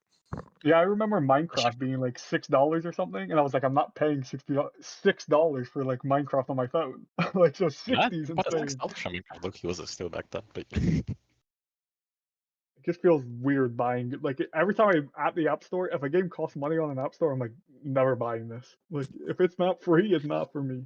Yeah, it just always sounds weird, like when it comes to a phone game. But like, yeah, I'll spend $60 for this brand new AAA game. But it's like $1 for Cut the Rope? Are you kidding me? Yeah, this is definitely. I'm more interested to see like if this thing. I want to see like someone actually running this game. Like I want to see it happening because like if it actually works like a console, like if it's going to run smooth and all that, that would be pretty insane, honestly. They showed Yeah, like this the whole touch thing in general. like they showed like an image of the touchscreen controls. It looked Yeah, that horrendous. screen was like I don't know how you I can don't play. know You have how to that play with works. you have to play with a backbone or There's something. gonna Like be you some can't. demented 13-year-old who's gonna be like, "This is my jam, boy." I mean, hey, if it gets casual people into video games, I'm down for it. I mean, you can always play with your controller, but then you have to go buy a controller and like you know what I mean. I mean, like, that's the future that we're heading towards, where games are gonna be literally Let's not everywhere. forget the iPhone 15 brand new is going to cost you more than any console, anyways. Like this phone's $1,000. Like You can do it all. exactly. Let's go, iPhone. Moving on, Shinobi over on Twitter. This is a pretty quick one. Horizon Forbidden West Complete Edition coming to PC in early 2024. Fusion, I actually kind of wanted to ask you, like, these PC ports seem to be coming out quicker and quicker. Like, do you have any thoughts? Like, is Sony gonna start bridging the gap towards these PC ports being day one? Like, do you ever see that possibility? Not for a long time, but I do think this is in line. I'm almost certain Jim Ryan has a quote out there where he said 2 years. Like with these first party games, I'm pretty sure he said 2 years or around 2 years. So this lines up with like Horizon came out last year of February. So by the time this does hit, it's going to be 2 years. It will be really interesting to see if God of War late next year also hits, because if they do like a God of War collection, especially with the rumored like DLC, or if that's a whole other game, like we don't know. But like it will be interesting to see if they're going to continue to stay like near. It seems like it's a 2 year plan. We had like Horizon, like I said, was like February, or was it February? I don't even know what month it was anymore. But like 2 years is probably what I'm going to assume. I have no idea. I assume like with God of War, it would also be 2 years. Unless I don't know. Do you have any thoughts, man? Not really, because I mean, it's just probably they're going to be sticking with their same strategy because that's what seems to work for them. Where they just like release it as a bundle with all the DLC, like the complete edition, 2 years later, maybe even a year on PC later on, because that seems to be working for them. Like they don't get, I don't think they're getting too much backlash for it. Obviously, us being in the gaming sphere, we hear all the people who want like, I want to play Spider-Man 2 day one on PC. I think that's a very small minority compared to Yeah. others.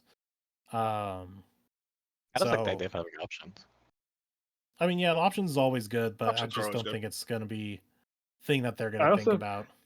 I think it's interesting to see like what games have come to PC. Like this game's coming to PC before Ghost of Tsushima, not Ghost of Tsushima. Wait, what hasn't? Yeah, There's a game that. Ghost of Tsushima isn't on PC Okay, yet, that's what I thought. I don't know why I was which is stuck Really, between. that's wild. interesting. Yeah, I was stuck between that and Death Stranding. I'm like, no, Death Stranding came to PC. So like, yeah, Ghost of Tsushima is not on PC yet, and that game's coming out. It's already 3 years old. That's like So the it's most weird to see. PC game ever. Like, I don't Yeah, know and like how it hasn't.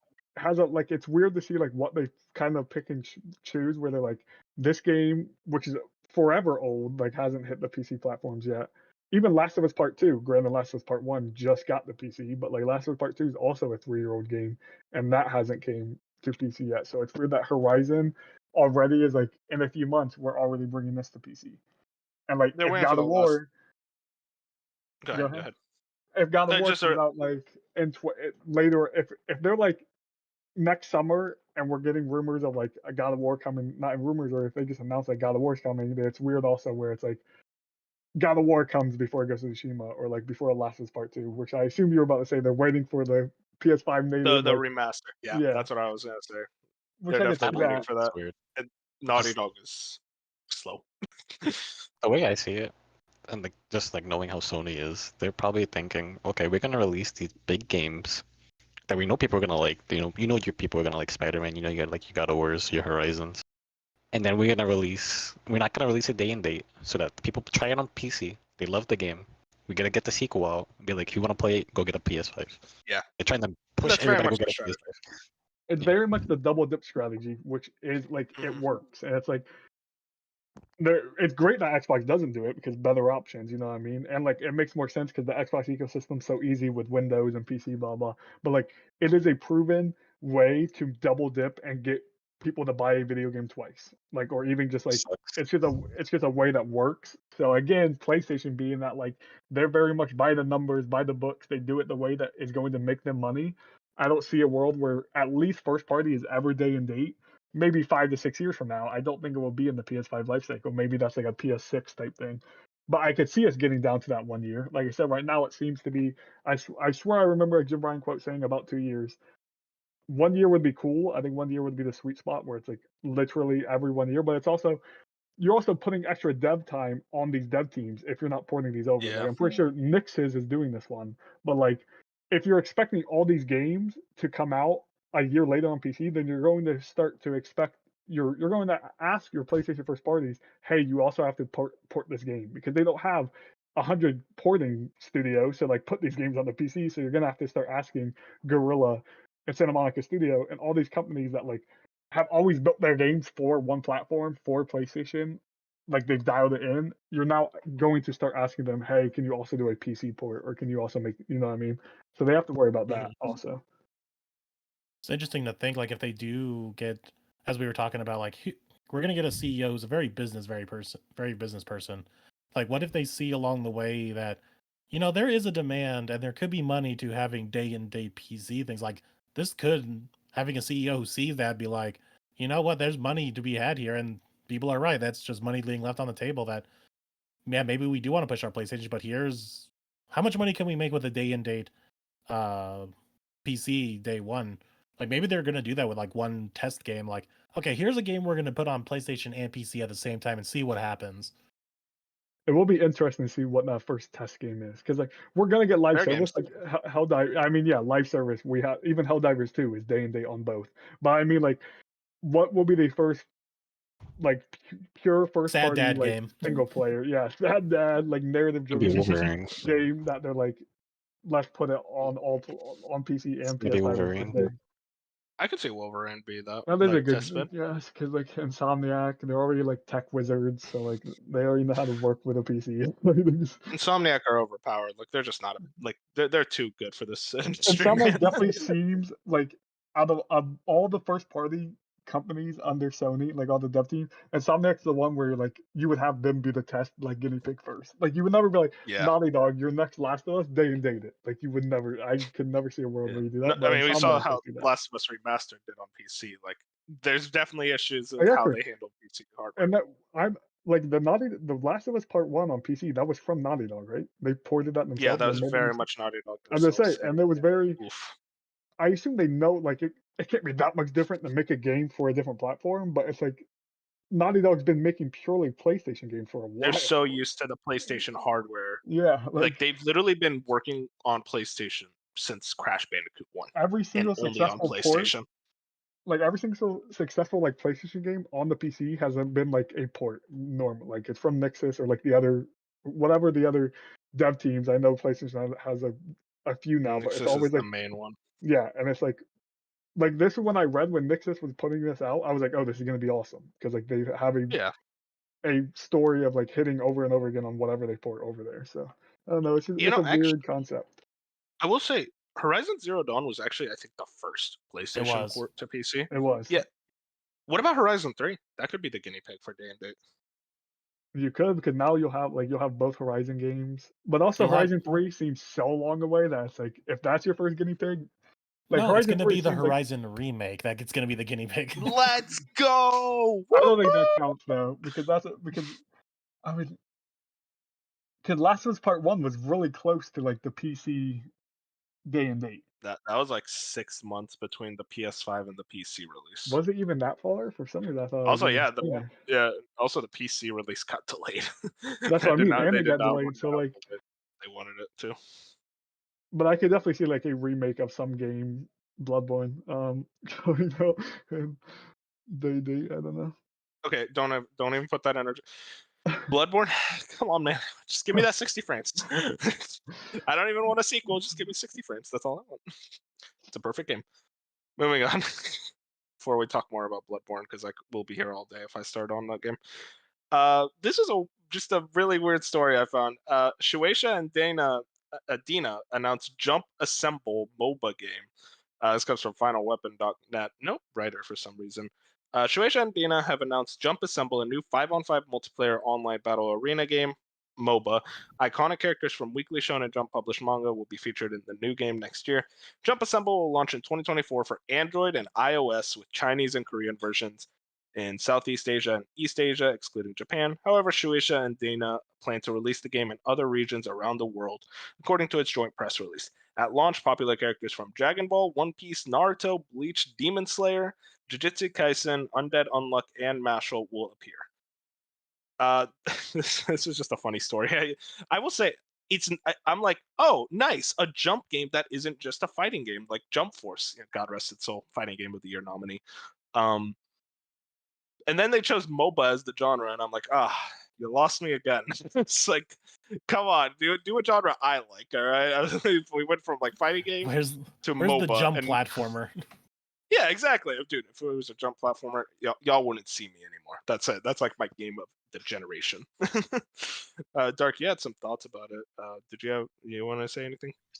There were some images that came out. I don't think there's any footage. I think it was just images. There was footage. and I from watched the- some footage. Oh, there was? Oh, I didn't see the Yeah. footage. But I seen the images, and from the images, it looked promising. Like they should be trying stuff like this more often with these IPs. Like you just have them chilling there. For sure. If this game looks like it can hit. Like I think this game has Okay. potential to be something big. Okay, it'll probably like hit like just from a sales wise, because it's jump characters. Like if you have Dragon Ball characters, you're gonna do well no matter what. Like I think this could be Will a it good game. will it be good? That's the question. I Well, think here's it the will. question. Man, I've Here's the tried thing, though, both. is because I watched the footage. It is a literal carbon copy, like gameplay, even map design, and how the characters move and function, similar to Pokemon Unite. It is a literal carbon copy. Like you put the two videos next to each other, it's the exact same thing. They look exactly the same. It's just a reskin. Now, I think that's just because they're both games that are made to be MOBAs that are on mobile. So that's just kind of, I guess, like the limitations of mobile for that kind of game, that they're all going to kind of maybe look the same. But if Pokemon Unite can take off, and it seems to be doing pretty well for itself, maybe lightning can strike twice, and with the IPs carrying it, just like it's carrying Pokemon, like it could be successful. Could be. It could be is very much the word of the day here. It could do well. Hopefully it does. I just, man, that seeing MOBA was You should just get into like that. MOBAs. Maybe this is the one. I tried Fusion. Which MOBA did you try? I tried League of Legends and Heroes of the Storm. No, that I was the hated both. issue. Yeah, No, that was the issue. You tried you don't PC, think- like there elitist are no MOBA happy league games. players. Like play Spike. What? I'll Or, tell you like- what happened. I'll tell you what happened when I Smite. played League. I started a game and I was like, "Hey guys, I'm new to the game," and And then they the guy roasted was like, you. "Hey, man. Yeah, no. And the guy was like, "No problem, man. Don't worry about it. You'll do good." And then I played, and I think I messed up. I don't even know what I did wrong. And the guy was like, "You're such a fucking idiot." Exactly. I'm like, like, you don't start like, your what the There are fuck no did I happy league do? players. I don't know what you It was expected. the same guy. It was the What? same guy. You're telling me you never played Paragon on PS4? Oh man, that's just one of my biggest sins in life is not playing Paragon. Dude, like, come on, bro. Like, Paragon was so good. Coming back, by the way, soon on console. Yeah. Oh my god, I forgot that was coming back. I'll be there.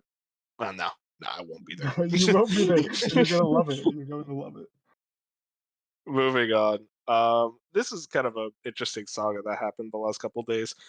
So the original tweet was VGC. PlayStation has hidden the trailer for the Star Wars Knights of the Old Republic remake and deleted its announcement tweet, causing speculation the title could be in trouble. Steven Totillo, who's over at Axios, actually quote tweeted this and said, "Asked Disney what was up, and they sent me to Sony. Asked Sony what was up, and they said, as part of normal business, we delist assets with licensed music when the licenses expire." And he adds right here, which is my first thought. Of course, now I'm asking why the music license would expire for an upcoming game. And that very much is kind of spelling what a lot of people are thinking with this remake, that it probably got canceled. What do you guys think? This game's 100%. It's just not coming out. I'd rest at Mr. Matty Play's soul, man. I'm, That's al- I'm horrible. always I'm always a believer until you show me otherwise. It's either this game is not canceled coming out. or it's going deep into reboot where they're gonna get like a whole new studio, start from scratch. So it's gonna be a while. So they're like, we're not gonna pay for this music license in the meantime, or it's canceled. There's something interesting about this story I want to tell you. So the original KOTOR was Xbox exclusive, right? And they came to Xbox. They were like, "Hey, we're doing this game. You know what it is. We know what we're capable of. You're gonna do this remake." Xbox seen what they did and said no. And then Sony went That and is got the exclusivity for it. Xbox I don't know looked why at this they did game. They seen what they had, and they told them no. Xbox, I feel like they seen whatever mess they had there, and they're like, "We're not paying for exclusivity for this." And then See, they that's went to what's Sony. weird is that Xbox Yeah, also well, turned her down Marvel and Insomniac. So So here's the thing with Spider-Man, they just said that a Spider-Man game was coming. They didn't know what it looked like. They didn't you should have know just how the believed. game would do. you should KOTOR, have believed. the game already existed and it did really well. They know what KOTOR is. They had it as an exclusive. They seen what it was and they were like, "We're not doing this." Maybe you just don't see what Sony saw, you know? Sure. Maybe Xbox just doesn't get it, all right? Phil That's all Spencer I'm doesn't see saying. what Jim Ryan I don't saw. think You ever Sony think of saw Jim it. Ryan that? got This it, game's all not right? coming out. No, I'll say it is funny, though, like what you said, is that Xbox saw that and didn't like it. But Sony, they got it. And then apparently what happened was that Sony and WB saw the game event like later and were like, "Oh no. Oh, this is not it." And basically soft canceled it, soft rebooted it. And this Maybe I game, want to go into that story. oof. So it was Sony and Disney. They had like a screening. And Disney enjoyed it, but the reports say that Sony did not enjoy what they saw, and they wanted it to be a third-person Last of Us type of game, and they just should have been. kiboshed the whole project. And then that led to the downfall of the Aspire Studios, completely removed them off the project and destroyed that company, and messed up the whole KOTOR ports for the Switch. And then you're having the mess of the remake, on top of Embracer Group being fucking horrendous. I was saying, Embracer also just sucked. Like, This can is we? Can they, mostly Embracer I was Group. I just feel saying, like it let's would be give them the weird to say blame. that it's on Sony. This is But that was from 100% the report Embracer. from the report that you was mentioning. That's like the complete story. Well, yeah, but like they're not gonna just immediately. It's like, oh, you know what, Sony, you're right. Like Embracer Group should have said, like, nah, we're making it an RPG, or else we could just like do it ourselves. Like this is much more on Embracer Group. I think the best course of action for this game, if it hasn't happened already, fully cancel it. Then I'll see it's not happening. Then get a new team, bring it back, drop the exclusive. This is a game that should not be exclusive. Like this game is so special, He's just especially for Star upset. Wars. He's No, just let me upset explain. he can't When I play played it. through No, I'm kidding. when I played through these games, they were so special for Star Wars games that I'm surprised that they haven't tried things like this before. This is a game that everyone should experience. Drop the exclusivity, get a decent team to handle it. I don't know who the team would be, and then try it again. This is a game that should happen. Spot. Jim Ryan saw something. I want to say. No, He I saw both a- agree. he Jim saw a Ryan and this spark. game are leaving. How does that He feel? saw I- a sparkle in one of the devs' eyes, and he just knew. I Both do Jim Ryan agree and though. this Like game are leaving, bro. I agree with the idea that this game is canceled. Like there's no way it's coming out. And obviously Fusion, you know, steadfast believer that hey man, you know, it could happen. So he give me a headline that says it's canceled. It's not canceled in my eyes. What I'm curious of, Buddy, it's canceled. I want to like, I gotta go find like someone who's re-uploaded the trailer somewhere. But I want to I see, like next level is music. it just like generic Star Wars music, or is it like original music? I'm pretty sure it's just like it's a generic metal Star Wars track. music. Because if it's generic No, it's Star not. Wars music, you would think that they would just kind of have those rights, like by Disney or whatever. That is kind of the thing where it's like if it was Yeah. Star Wars music, that'd be funny to think about. It's like, oh, okay, so you can't pay the copyright to the Star Wars IP for the Star Wars game that you're making. Like I don't know why, that's just funny to think about. Yeah, so if it's like Kinda tells me original it's like, music that they got game's gone. commissioned to make for the game, and obviously you don't want to keep paying that creator who made the music because you're not making the game anymore. So that makes sense. But if it's like generic Star Wars music that we've heard a million other places, but you suddenly don't have the license for that. Like the same thing happened with the KOTOR 2 on the Switch. There was like a patch that released on PC that added all the cut content It was a content mode. They were gonna add that to the Switch, and we made it once for that. But the way that we found that it wasn't happening was one, the communication went silent, and then two, they started delisting the original trailers and cutting out the part where they said the deal. That was like how it started, and then like a week or two later, they fully announced, yeah, it's not happening. The same thing is gonna happen with this game most likely. And I think Embracer's taking such a beating, they're probably just letting their old wounds heal a bit before they come out. Yeah, that big game we just announced, yeah, it's not happening. Yeah, it's a whole situation. I hope everything works out. I think it's just getting canceled. But hey, maybe I should put on my Fusion hat and start believing. Who knows? If you guys haven't played KOTR, go fucking play it. Oh, I It's tried. I BioWare. couldn't get It's into a it. Once the BioWare. remake drops, I will play it. Yeah, give me the BioWare. remake. Like I don't want to say turn-based. It's like BioWare semi-turn-based action It's RPG. turn-based. And it's fucking not really, but yeah.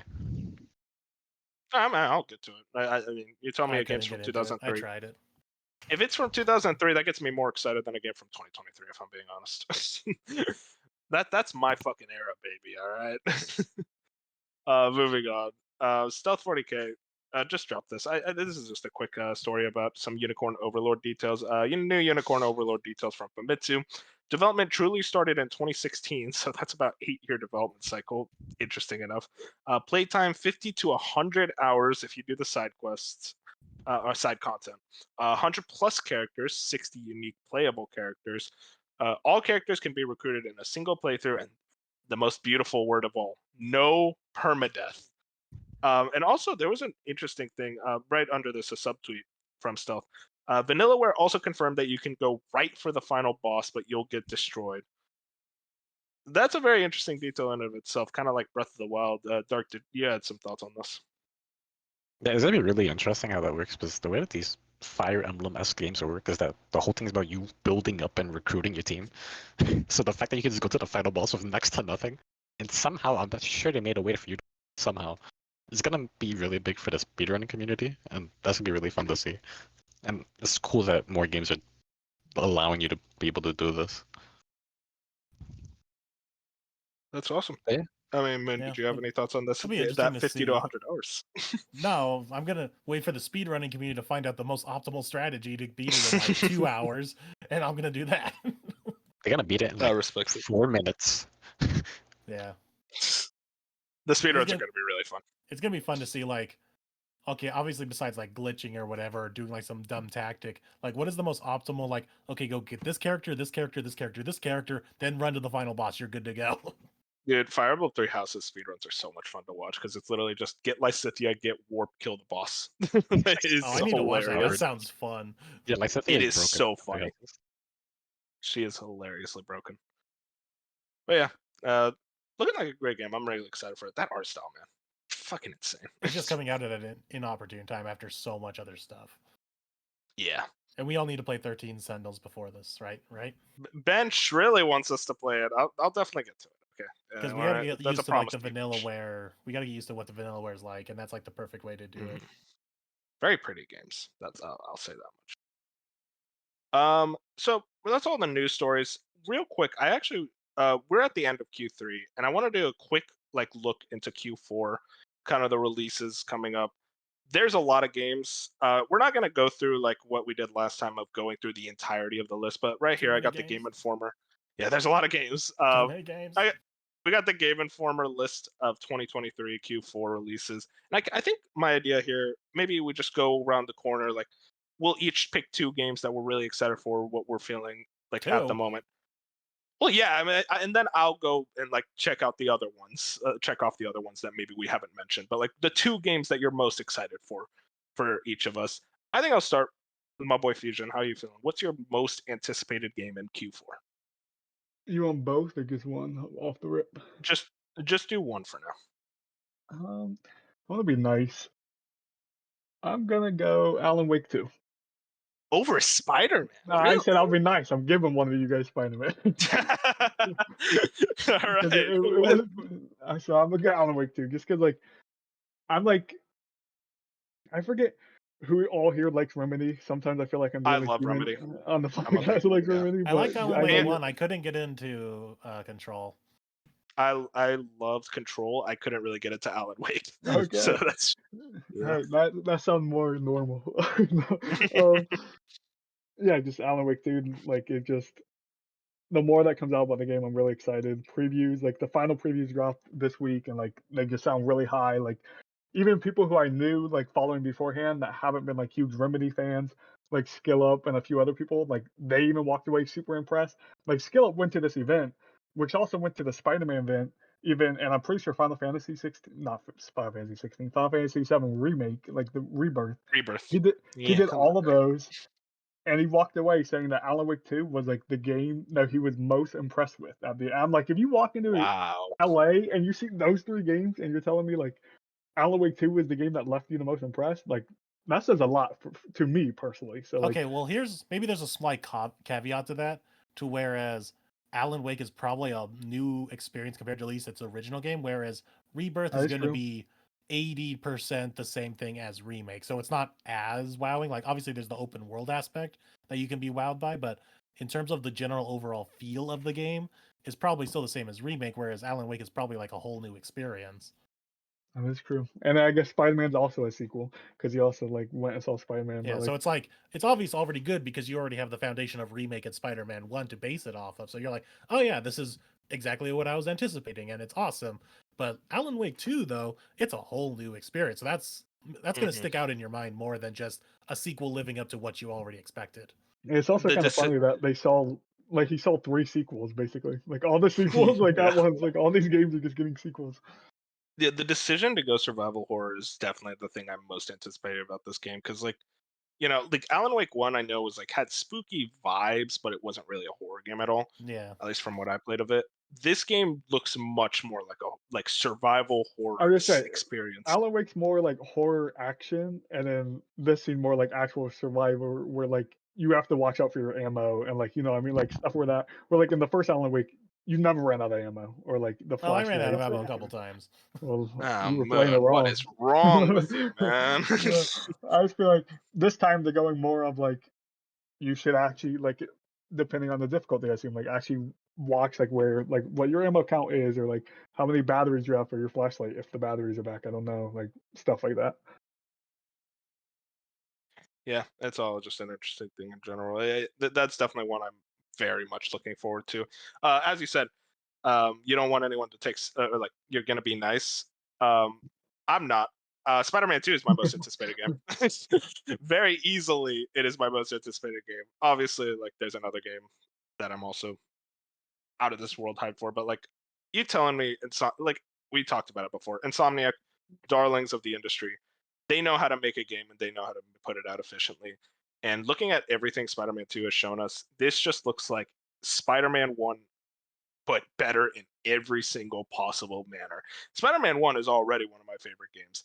And then you're telling me that you're just going to improve upon it in every facet. Like the big thing is like how they do the story, because like Spider-Man 1 had such a strong story, such a like emotional ending especially. I really am excited to see like how they handle this story. Obviously Venom is back.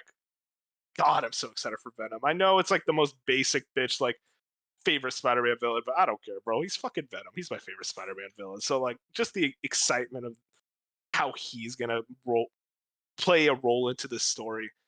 I couldn't be more hyped.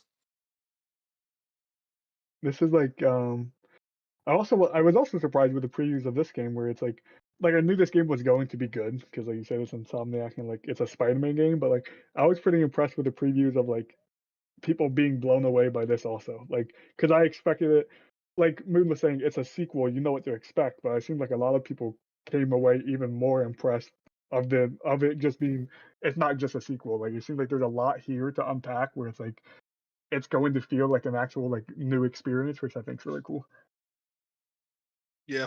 I mean, like the new experience thing, because like that's the problem with a lot of sequels is that it's like, oh yeah, it's more of the same, and it's like interesting to see. It's like how did they innovate upon like Spider-Man 1 and like really improve upon everything that was already good about that game. I'm wondering how the story, like the narrative will Yep, be, because that's the like big thing. and Soundback, they have good stories. Like I love the Spider-Man 2018 story, but I feel like they don't have a game yet where they're like, and they might not ever have a game where they're like, this is Naughty Dog level narrative or like Rockstar, like you know what I mean, like where their narrative is like fully fleshed out. So I'm wondering like Yeah, if this is the year they do it. like maybe I wouldn't use those specific examples, but like I mean, Rockstar, I would agree with you in that regard. It's like Rockstar level narrative is really hard to get, and I feel like Insomniac isn't going for that. I don't think they're going for these like really poignant, strong emotional tales. Things that you think about for years on end. I feel like they're more so looking at being. I don't use this in a mean way at all. Being the best Marvel movie. Like they are going for the best possible Marvel movie, and they did that with Spider-Man 1. I'm excited to see how they do it with Spider-Man 2. And like they're not looking to make like something that you think about for months on end.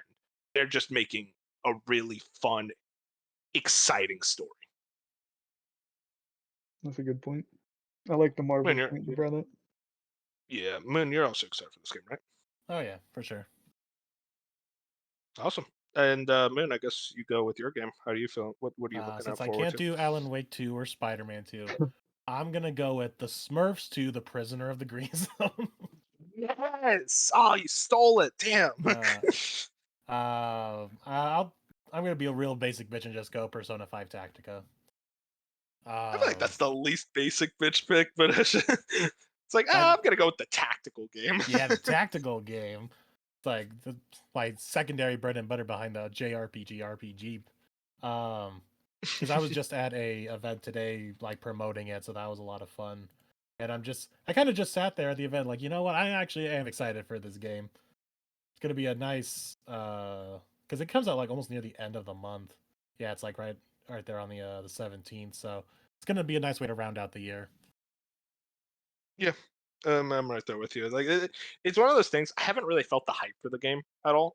This kind of just seems like almost like a Thanksgiving break. Like, just run through the campaign, see the characters again. I will say this: I fucking hate the art style. I hate the art style so much. I hate chibi art style so fucking much. But I'll live with it because I'm a sucker for a good tactics game. Dark, how about you? Do you have a game that you're looking forward to? So I only Two really had two. games. That was like, I only had two, but Moon mentioned the first one. I'm very hyped for Persona Tactica. This one I'm gonna mention it just because it's technically inside of like the final quarter Always of this breaking the year. Even though rules. I don't think it's coming out though, Oh personally. my god. Warhammer 40K Space Marine 2. Oh, I actually like this. I like this. This game looks so fucking good. I don't know what crack they were cooking when they were making this game. It looks fantastic. I've always wanted to Yeah, I get know what you're into saying. the Warhammer series, but I never like it's daunting as hell. But there's so much shit to go on with it. But this looks like a great entry point, and it looks like it reminds me of what Gears of War was back then, which made it really fun. It's like missing now, and it's scratching that itch that I've had for a long time, and I'm very hyped what they do Yeah, with I it. mean, They're saying that it's coming out soon. I do not believe it's coming out soon. Yeah, But they said it was yeah, still this fall. I don't believe that. I'm gonna be I the believe, downer man. and say the gameplay, like everything looked good, but the gameplay looked a little repetitive. Oh yeah, it's a horde style game, And isn't Yeah. it? it's going to be, but it's also not going to be very long. I don't think. Yeah, it You're better playing not be. with the But It's boys, like also, you're gonna right? be spending $60 on Is, this. is this co-op? I forget. Yes, yeah, it's it's co-op. co-op. Yeah, okay. So you're playing with It's the a game. boys, like Yeah, you you just play with your play friends. with the boys, It's like just Gears of War. I'm not pop sure how many of you guys Brucey. played like Gears of War Horde mode, but it's like that in all of the best ways. And like visually, it looks like stunning. Like some of the shots, like visually, it looks really good. Yeah, they have It's that like new Back engine for that they're Blood. messing with that lets them pump out like all these fucking creatures. I forgot, like they said exact number. There's a ridiculous amount of enemies that they can have on the screen at one time. Because they It'd be use the really World cool. War Z engine, right? Yeah. Like the World War Z physics or whatever that game was. Oh my god, that was a game. Yeah, and What? you could have like a million zombies That at game once. Yeah, it was exists, actually a so pretty decent this game. game can run. I thought you were literally just making a joke, like, it's like a World War Z game. I was No, like, I'm wait, there talking about was a like World War Z game. yeah, there was, and they're like one of their big selling points was like the amount of zombies they could have on screen, and they're taking that same tech and like putting it into this Warhammer game. Like, Yeah, it's pretty that's sick. that came out of left field. I have been interested in that game. I like Dirk said that Warhammer is daunting ass franchise to get into. I guess moving on to Fusion. What's your second Mm. Do I steal yours? You already know what mine is. I know you know. You don't you You dare. know, That's mine. I'm not gonna steal yours. I'm gonna go with a little sleeper hit. That's like a Black Friday pickup. Lords of the Fallen. That's how I'm That's gonna go. exactly how I feel. Black Friday pickup. That's where It it's like looks another good. Souls game. We'll see if it's as annoying as Liza's P, We'll talk about Liza P. Don't worry. it's I haven't like been too into too invested into it, so I don't know everything about it. But from what I've seen, like it looks good. It looks like an Elden Ring, like as close as you're gonna get to Elden Ring, basically. Like they just took it, Okay, and they have let's calm some. down. Well, I mean, from like an art style perspective, and like a few of Yeah, the like boss designs I've seen so far looks very Elden Ring inspired. that's And true. That's true. and this is another one of those games where like the previews, like Skill Up, he like I was this game was always on my radar, but the last preview like run through like brought it more on my radar where I'm like apparently combat feels really good, and they do this cool system where like you have this little like lamp where if you hold up this lamp at certain parts of like the world, you can go into like the underworld. Like there's a overworld and an underworld, kind of like in Demon Souls where like you have your ghost version of yourself and like your human self. You know what I mean? Like your Yeah, soul my version. tendency. Yeah, Yeah, but this is more like it's more of just like you literally pull the lamp out and like you might have to solve puzzles where like you're changing the world around you by like having that's to go through exciting. the underworld. Like they look, Titanfall 2 style. yeah, basically like that. That's the way he was playing it, and it seems like it's way more of like a feature than a gimmick. Like it seems like it's really part of like the story and the gameplay and like like figuring out puzzles than more of just like, oh, this is just some gimmick we're throwing into a Souls like. It seems more of like, no, this is what the game is based around, which I think I can't think of many games that like use that type of like technology. So like that's from that standpoint, that's like where I'm excited about this game. Like combat, hopefully it's good. I didn't play. I mean, I did play the last Lord of the Fallen, but it's been like a decade, and like that game wasn't great. But like this is a whole new studio. It's a reboot. Like I have high hopes. Maybe not high, but like I have hopes that are there where it's like I would be disappointed if it came out and was bad. Yeah. I think at the very least it'll be like mid 70s on Meta and Open Critic. Yeah, around that range. And I think that's like more than enough for like a Souls game. Like usually those they surprisingly don't review well if they're not made from Software. And I Yeah, think it's just because like that standard is so high. Like FromSoft sets it so high that like Lies of P is sitting at 80 on Metacritic, and it's like, oh, that's a lot lower than I expected. But I mean, we'll talk about it. Moving on to my game. As Fusion said, I would have heard him if he stole it from me. It's Super Mario Wonder, man. That's the October 20th is my fucking day, man. And I don't know. It's really close between Spider-Man and Mario for like my most anticipated this quarter. But like Mario Wonder, I swear every time that game gets shown off, it somehow looks better. That art style. So I'll talk about it like on another episode, the food coma. But like I've played all the Mario games back to back, kind of for my excitement for this game, and it's like seeing the new style, the new Super Mario Bros. Style versus this. It's like oh, it's beautiful.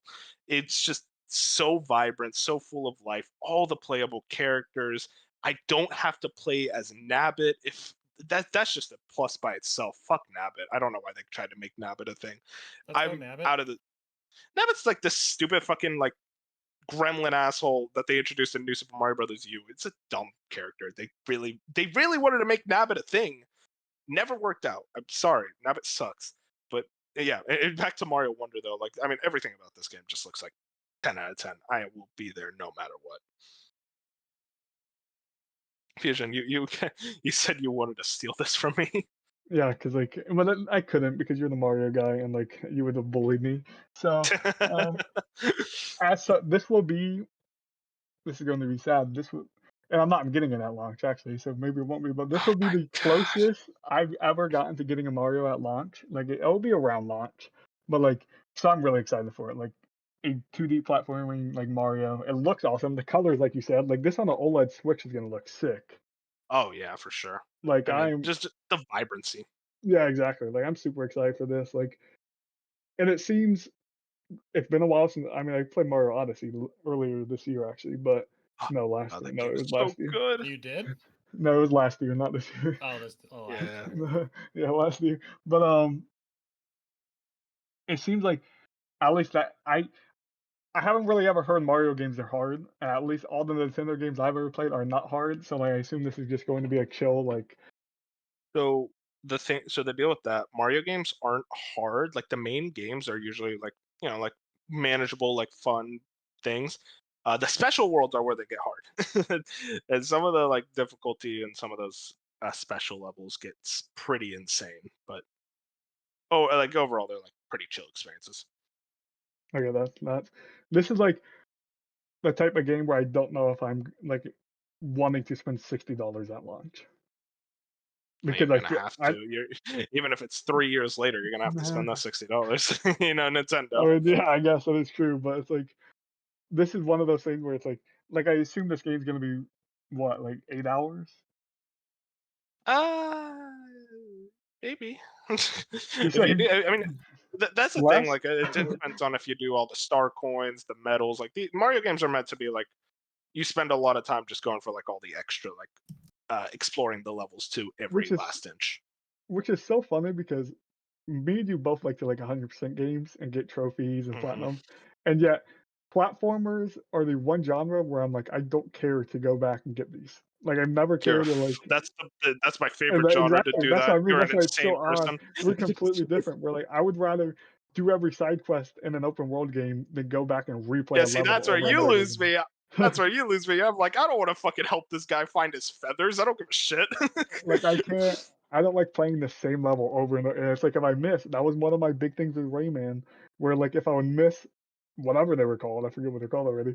Like Lums. Oh my yeah, lums. god. If I would miss like Who a even lum, are you? I'm like I'm not replaying this level, bro. Like I'm just not doing it to get this one lum I missed. Where you are going back and getting that one Oh, lum, I'm I'm going not. back, baby. You know me. I'm like, yo, let me get that lum. Platformers for me, a lot of the time, especially 2D, once I see your level once and you wow me on that level that one time, the second time I'm just like, okay, now I'm annoyed. Like I don't care. It's about jumping and doing better each time, getting better times. Like that's the vibe with a platformer, especially like 2D platformers. 3D platformers are even more fun to 100% because it's like I am exploring that world every last inch, doing all the collectibles. 3D I would be more like keen on doing it. Yeah, like that's for sure. Like I understand your point somewhat, but hey, we're just different people. I just accepted that. But like, it is funny though. It's like, man, we are alike, and then just these differences divide us. Like, okay. Moon, you're also looking forward to Mario Wonder, right? Yeah. I mean, it's the first 2D Mario I've been interested in quite a while. Like, I don't know if I've ever been really fully into a 2D Mario. Now that I think about it, so I this is like host my this first one. podcast with a bunch of clowns. I swear to God. What's your second game? Taken almost all of like the really interesting ones. Let's go with Modern Warfare 3. No, I'm kidding. I thought it was Oh, serious. we'll talk about that. Don't worry. If I had to pick another one, not Detective Pikachu Returns. You have to pick Detective. You're the Pokemon guy. You have to pick No. Detective Pikachu. Fuck off. I thought I saw one. I was gonna talk about it, but now I can't. Oh, was that it, or was there something That else? Assassin's Creed game. No, I'll leave that to someone else. You think Dark's picking Well, it? I was gonna go with Thirsty Suitors. Because that finally got Man, confirmed for Q4 is November dead. 2nd. Thirsty Suitors? Which one's that? So it's a game that's been in development for a while, and we finally got confirmation of it coming out this year. It's a like make your own decision, but it also has RPG elements. But what's interesting about the battles in this game is you can choose to either be violent and knock people out, or you can talk to them and reach an understanding in the argument that you're having. It's all about this girl coming back to her hometown and like going back to all the people that she knew and trying to fix the relationships with everybody, like exes and parents and all that other stuff. I don't know. It's a very unique art style. Has a very unique battle system. So it's pretty much like a Life is Strange kind of adventure story game, but it has RPG turn-based combat as like the discussions and arguments, which is very neat. And bonus, it's coming to Game Pass, so I like like I'm Life is interested. Strange. Yeah. I Do you think know he who's sold making it? Fusion. Do you know Do the you know who's Destiny making it, guy man? name? Who's making? I think it's a small indie studio. Let me click on it real quick. Load. Outer Loop It Games, is but it's being published by Annapurna. Oh yeah, Annapurna's definitely like Annapurna a big doesn't name. miss. Ah, they missed. So didn't they publish that what's it That called? was That Stray. black and white game? They also No, published that's Stray. That's Game of the Generation. Oh, the Leave Stray alone. No, Trek to Yomi? No, that's the Yeah, that's it. Trek to Yomi. I think that was Annapurna. No, Devolver. Oh my god, I always get those two confused. But yeah, no, Annapurna's missed before. They've definitely missed. I'm gonna figure that out. Yeah, And if people who are listening to this are interested, there is a demo out on both Steam and Xbox. I see the only other game they made is a game called Falcon Age. Oh, I remember Age. that. They Never- showed that at a Ubisoft press conference. I remember I was bored as hell watching it. Falcon Age, yeah, it's a first-person single. It has a 70 on Metacritic, not bad. Was that the one no, where it was like a you kind don't of get like to a say first not person bad. game? If that was any other game, you would have No. been like, "Whoa, 70? That's No, low." no, because this goes exactly back to my point. If you're a small indie company, 70 for your Okay. first video game, not bad. All right, fine. I'll give you that. Still, And hopefully this game comes out and it's like a 77 and they build upon it. you're gonna die if Spider-Man 2 gets a 77. I'll tell you that. Won't get below Yeah, because Starfield, I know that. Insomniac has that pedigree of putting out Also, really yeah, good shit. Insomniac's we know what Insomniac is. We don't know I what know. Overlord is. You're right. I just want to mess with This man fiction. trying to put Spider-Man 2 and 70 energy out in the world, and we're not. It would not. It would not. I'm joking. Dark, you said you didn't have a second game because Min stole yours, right? I was just looking at those. There really isn't much else for me the rest of the year. There is a Star Ocean, the second story. Yes, Star Ocean. I have the first one. I haven't played it yet, but I've seen like the trailer and the gameplay for the second one. It looks incredible, and I've always been wanting to get into this series, so I'm hyped for that. But besides that, yeah, I don't really have much for the rest of the year. My only other backup one was Super Mario RPG. Yeah, baby, that was my other. Oh, I'm so excited for it, dude! I'm such a huge fan of this game. I cannot wait to play this game for the first time. And Fusion's right. Yeah, Fusion. I am a Mario fanboy. This is my fucking guy. Okay, you talk to me. It's Mario. It's Jak and Daxter. It's Uncharted. It's Ratchet and Clank. It's Metal Gear Solid. Those are my 5. All right. Those are my fucking franchises. So don't go, wow, Mario fanboy. Like, damn right, I'm a Mario fanboy. I'm not Mario. I'm not hearing a lot of Kirby. So I feel like there should Kirby be is like top 15. He's like 15, 20. All right. I love Kirby as well.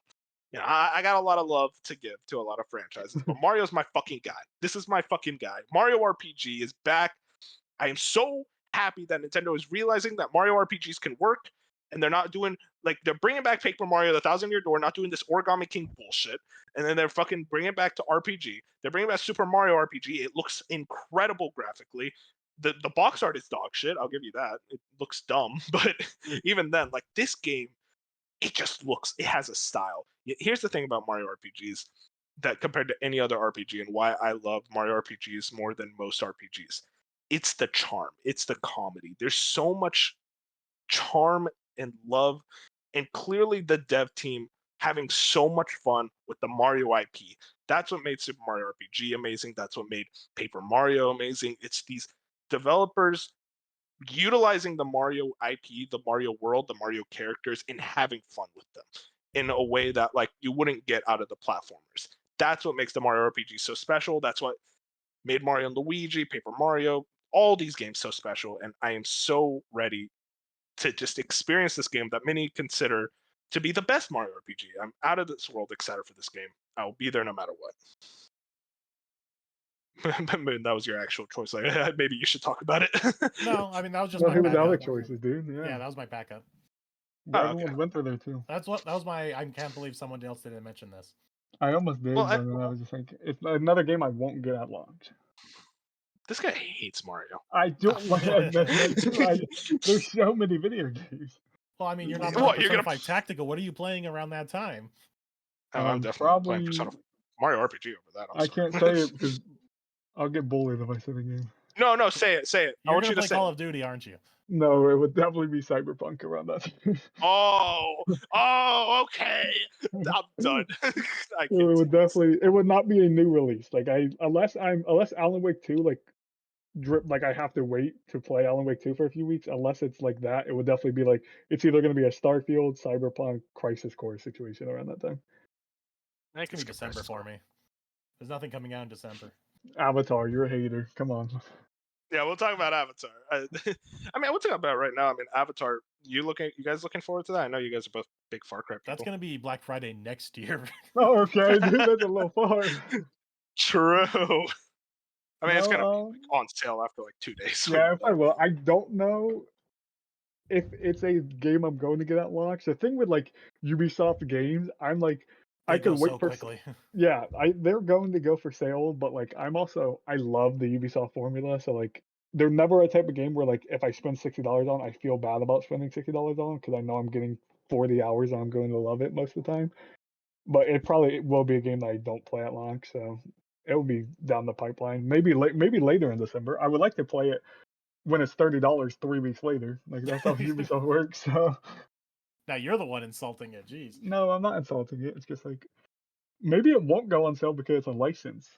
Like maybe the Avatar name will carry it and be like It's gonna go on sale. It's a Ubisoft game. I don't know. They're very. I don't know. Like I understand mean, your viewpoint. It's The like Mario it's a license, Rabbids game has the Mario title, and that still Yeah, goes on sale. that goes on sale because yeah. it's a Ubisoft game. They go on sale. Like that's just how they go. I mean, just wait 3 months. It'll go on sale. Yeah, wait for the next spring sale that all the retailers do. I mean, yeah, It I won't will. The smart decision would be to wait. You're both right. So The problem is Now, next don't- spring is so jam packed. Yeah, we'll talk about next spring when we get there. I want to run through some of these releases that we skipped over. Assassin's Creed Mirage. I'm actually kind of surprised that both of you skipped over this. I thought someone else was gonna bring it up, so I didn't. So I would be nice again. I'll just like Assassin's Creed is not a franchise I've been into, but the Arabic setting, like the full Arabic dub, you know, as an Arab, I like that stuff. Kind of tempting me, but also it goes on sale. It's only 6 days away. Yeah, it Like, is. It's less than a week. I'm just saying, like that's a lot of time to play it before Spider-Man. I'm not playing. I'm not buying it day one, Fusion. You're not I don't kidding me. know. It's only $50. It's a month before Black. Oh my god, dude! I told myself I wouldn't buy a new game until Spider-Man to try to come back. We're And all you're on this like fast this right now pact. of not buying anything until Spider-Man. Yeah, and Fusion's over here like a fucking drug dealer. Like, come What on, would it's only $50. what would the review score have to be be like, I'll pay $50? What? Wait, what do they have to do? Like, what review score would they have to hit for you to be like, I'll pay $50? A 98. What the? No, I'll 9. It has to hit the 90s, Oh. 92, 93. Like, there's anything else. Well, because like I know it's gonna be Assassin's Creed fans playing it. It's like, yep, this is a return to form to Assassin's Creed. It's like, I don't know. I played 2. I liked it well enough, but I could live without this. Okay, fair. Yeah, I mean, Fusion, you're excited for it. It seems like you've been anticipating this Yeah, game for a while. Unless it like it just needs to score like an 80 or above, and I'm getting it. Like day one, because like I know it's going to be fun. I know it's going to, at least from what I want. Like it, and I've actually been like craving like a stealth, like I want to go in there kind of like Hitman style, where I just want to make my own like little fun and get the stealth kills the way I want to do it. Especially after Liza P, where I'm just the combats gets thrown at me and you can't progress the story until you get through this unbalanced boss. Anyways, like I feel like Mirage is coming at a perfect time where it's not going to be a long game. It's going to be a game I can create my own fun, and it will be like right before Spider-Man. So I don't know. It's just like it seems like it's coming out at a perfect time for me. Yeah, for sure. I guess other games coming out. Wargroove 2. I tried the first Wargroove. No, it was not a good game. I never understood why people liked it. So like Wargroove 2, have zero anticipation. Hey Moon, Detective Pikachu returns. Fuck Day off. one purchase. Apparently this game's been in development for like 6 years or something. No, it was been in development since 2019 at the very least. That's as much as we know. Oh, It may have been in development since the first Detective Pikachu, which I think was 2018. I want to say. Still don't can't get quote me over on how that. much it looks like a ported 3DS game. Nothing about it looks good. Like, I do not expect that game to review well. Forza Motorsport, yeah, it might be good. None of us. You here should have are brought really it big up. That Forza was your fans. pick, dude. Cars go You're- Forza? Yay. You're a What huge do you want me to racing say? fan. You're a Oh huge man, racing the fan. cars have done it again. Like what? I saw someone tweet then this was like a monumental reboot or something. I forget what this No, stands fuck for. off. Fuck I was off. like, what are you guys talking about? Since since Bench isn't here, we're safe to say Sonic Superstars. We can mention Sonic without being ridiculed. Oh, I don't care. I'll think mention it regardless. It It's looks fine. fine. I don't think they're doing anything crazy with it. They're just having more of a kind of like a couch co-op Sonic, which is just like this the cool 2D in theory. one? It should have been online. Yeah, it's the 2D one. It looks Those good. games are always you know what you're getting with this game. Yeah, it's just like I don't know the price. That seems like a Black It'll go Friday on sale. pickup for me. It's gonna go on Yeah, sale. Really it's gonna go. fast. Dude, Frontiers literally went on sale like 2 weeks after it came out. That's when I played it. It was like, yeah, like a month from now, it's a Black Friday. That thing's gonna be like $30. It's like, okay, I'll jump on it for that. But yeah, it looks good. A lot of people say it looks bad, and I'm like, I don't know, guys. What are you expecting? This looks more than Frontiers enough. looked so good that they coming hot off that, you know. Frontiers was weird because like it looked bad in the trailers, and then you played it. It's like, oh wait, actually, this isn't that bad. This is pretty good. Frontiers just had its final update, which added the amount of free content that game gives you is fucking insane. But it had a really Yeah, good it's final update ridiculous. that fixes everything with the final island. Oh, So, you played it? yeah. I heard the challenges were really hard. Yeah, they really cranked the fuck out of the difficulty. It goes from like That's funny. normal Sonic into like Sonic Kaizo. That's what people are calling it. That's Yeah, funny. they might have to nerf the difficulty a little bit. Liza P style, nerf the update. Then from there, you got Spider-Man and Mario, but then City Skylines 2. None of us are big City Skylines guy, but hopefully that goes well. And then Metal Gear Solid Master Collections Volume 1. 30 FPS MGS2 on a Switch. Are you guys ready? Nope. I already own them Some- on Xbox. I'll Listen, just man, wait till they all get actual remakes. these are like literally my favorite games of all time, and even I'm not buying like I'm not buying this day one. This is $50. Very much just they're porting these games. I want to replay them, but I'm also like I'm not gonna like pay this at launch. I'm gonna buy it though. Come on, I'm a Metal Gear Solid super fan. Then from there, Dave the Diver's getting that Switch port, which I was actually pretty interested in checking that out. Then Ghost Runner 2. Moon, you played the first Ghost Runner, right? Have you felt any anticipation for this? Not until it either comes down heavily in price or it gets added to one of the streaming services, because I literally bought it and then it got announced for Game Pass like a month later, so I was really Wow. upset about You were that. still like, mad about He's that? like all the Xbox fans. They're like, I can't support devs until it hits Game Pass. Yep. See, this is why us Sony fans, Jim Ryan's era, we buy. No, that's the other thing. prices. And then it got added to PS Extra, so then I was doubly upset. Oh, okay, well there you go. Doubly. So clearly this developer is in the pocket of both Xbox and PlayStation to get it on the service at some point. So no, I'm not going to be buying this until it gets on one of those. Still mad about it. I'm mad about a lot of games that I bought and then ended up on Game Pass not too long after. Isn't the game like $20? I think it was like Ghost Runner 25 or 30, but I got it for 15 when I bought it. That's $15 he'll never get back, Fusion. It's $15 I'll never get back. That's like one meal at In-N-Out. I hear they're expensive. Exactly. Well, they're not that expensive. You can get a meal for like $5. This is off topic. Yeah. Then on the 31st is Jusant. This was the Don't Nod game, if I remember. Yeah, That's it Game seems Pass day interesting. one. Yeah, it looks interesting I enough. have it pre-installed. I'll check it out. It's worth checking out for sure since it's Game Pass. Then I forgot about this game, Song of Nunu, a League of Legends story. I didn't even know that was this year. That just announced that in the direct. I don't think anyone's going to talk about that game personally. Then Smurfs 2, obviously that's Moon's most excited game. And then Talos Principle 2. This was like a weird game that was revealed during the PlayStation showcase, right? Fusion? Yeah, it was in the PlayStation showcase. It's weird because like Talos Principle 1 was like kind of one of those like hidden indie games that like people were like, oh wow, this is really good. But then 2 was announced and none of those people perked up and they were like, oh, okay, cool enough. And then like, Devolver publishes the game. Yeah, it's like, where were you guys? You guys are like, yeah, we'll be there for a Talos Principle 2. It gets announced and then just crickets. It's very interesting. Then WarioWare Move It. I've played WarioWare, the GBA game. I enjoyed it well enough. WarioWare Move It, it looks pretty fun. It looks like a fun party nut game, but like it's one of those things where it's like I'm gonna wait for a sale on that one, just for the fact that it's like I don't know, like these are minigame collections. They're very much hard to justify like a full $50 purchase at day one.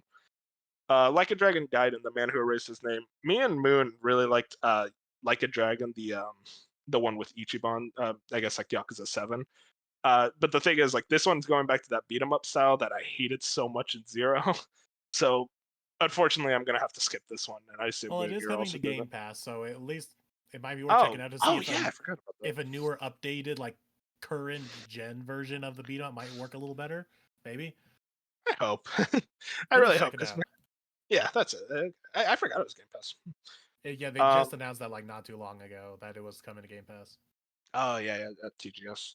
Then Call of Duty Modern Warfare 3, Fusion, you're the big COD guy. I mean, like, I don't know. I have not felt any anticipation from anyone for this game. Well, that's the problem, as like Jeff Grubb so eloquently put it, or maybe was it Minotti? I can't remember. But this is Call of Duty made with a box of scraps.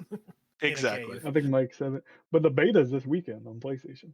Not Is it? like Ooh. as in Oh that yeah. like the 5th, 6th, like next weekend I should say. Not like Another this. thing Jim Ryan did for us that Phil just can't do. PlayStation wins again. No, I'm kidding. So the beta's coming up. I think once it's the beta and the Call of Duty next event is also next week. Like usually once that hits, when the world marketing for Call of Duty like ramps up Yeah. and like you get excited, like I get Call of Duty every year. I still enjoy the franchise for what it is. The campaigns are fun. The multiplayer, I have my issues with it, but it's still fun to play with friends.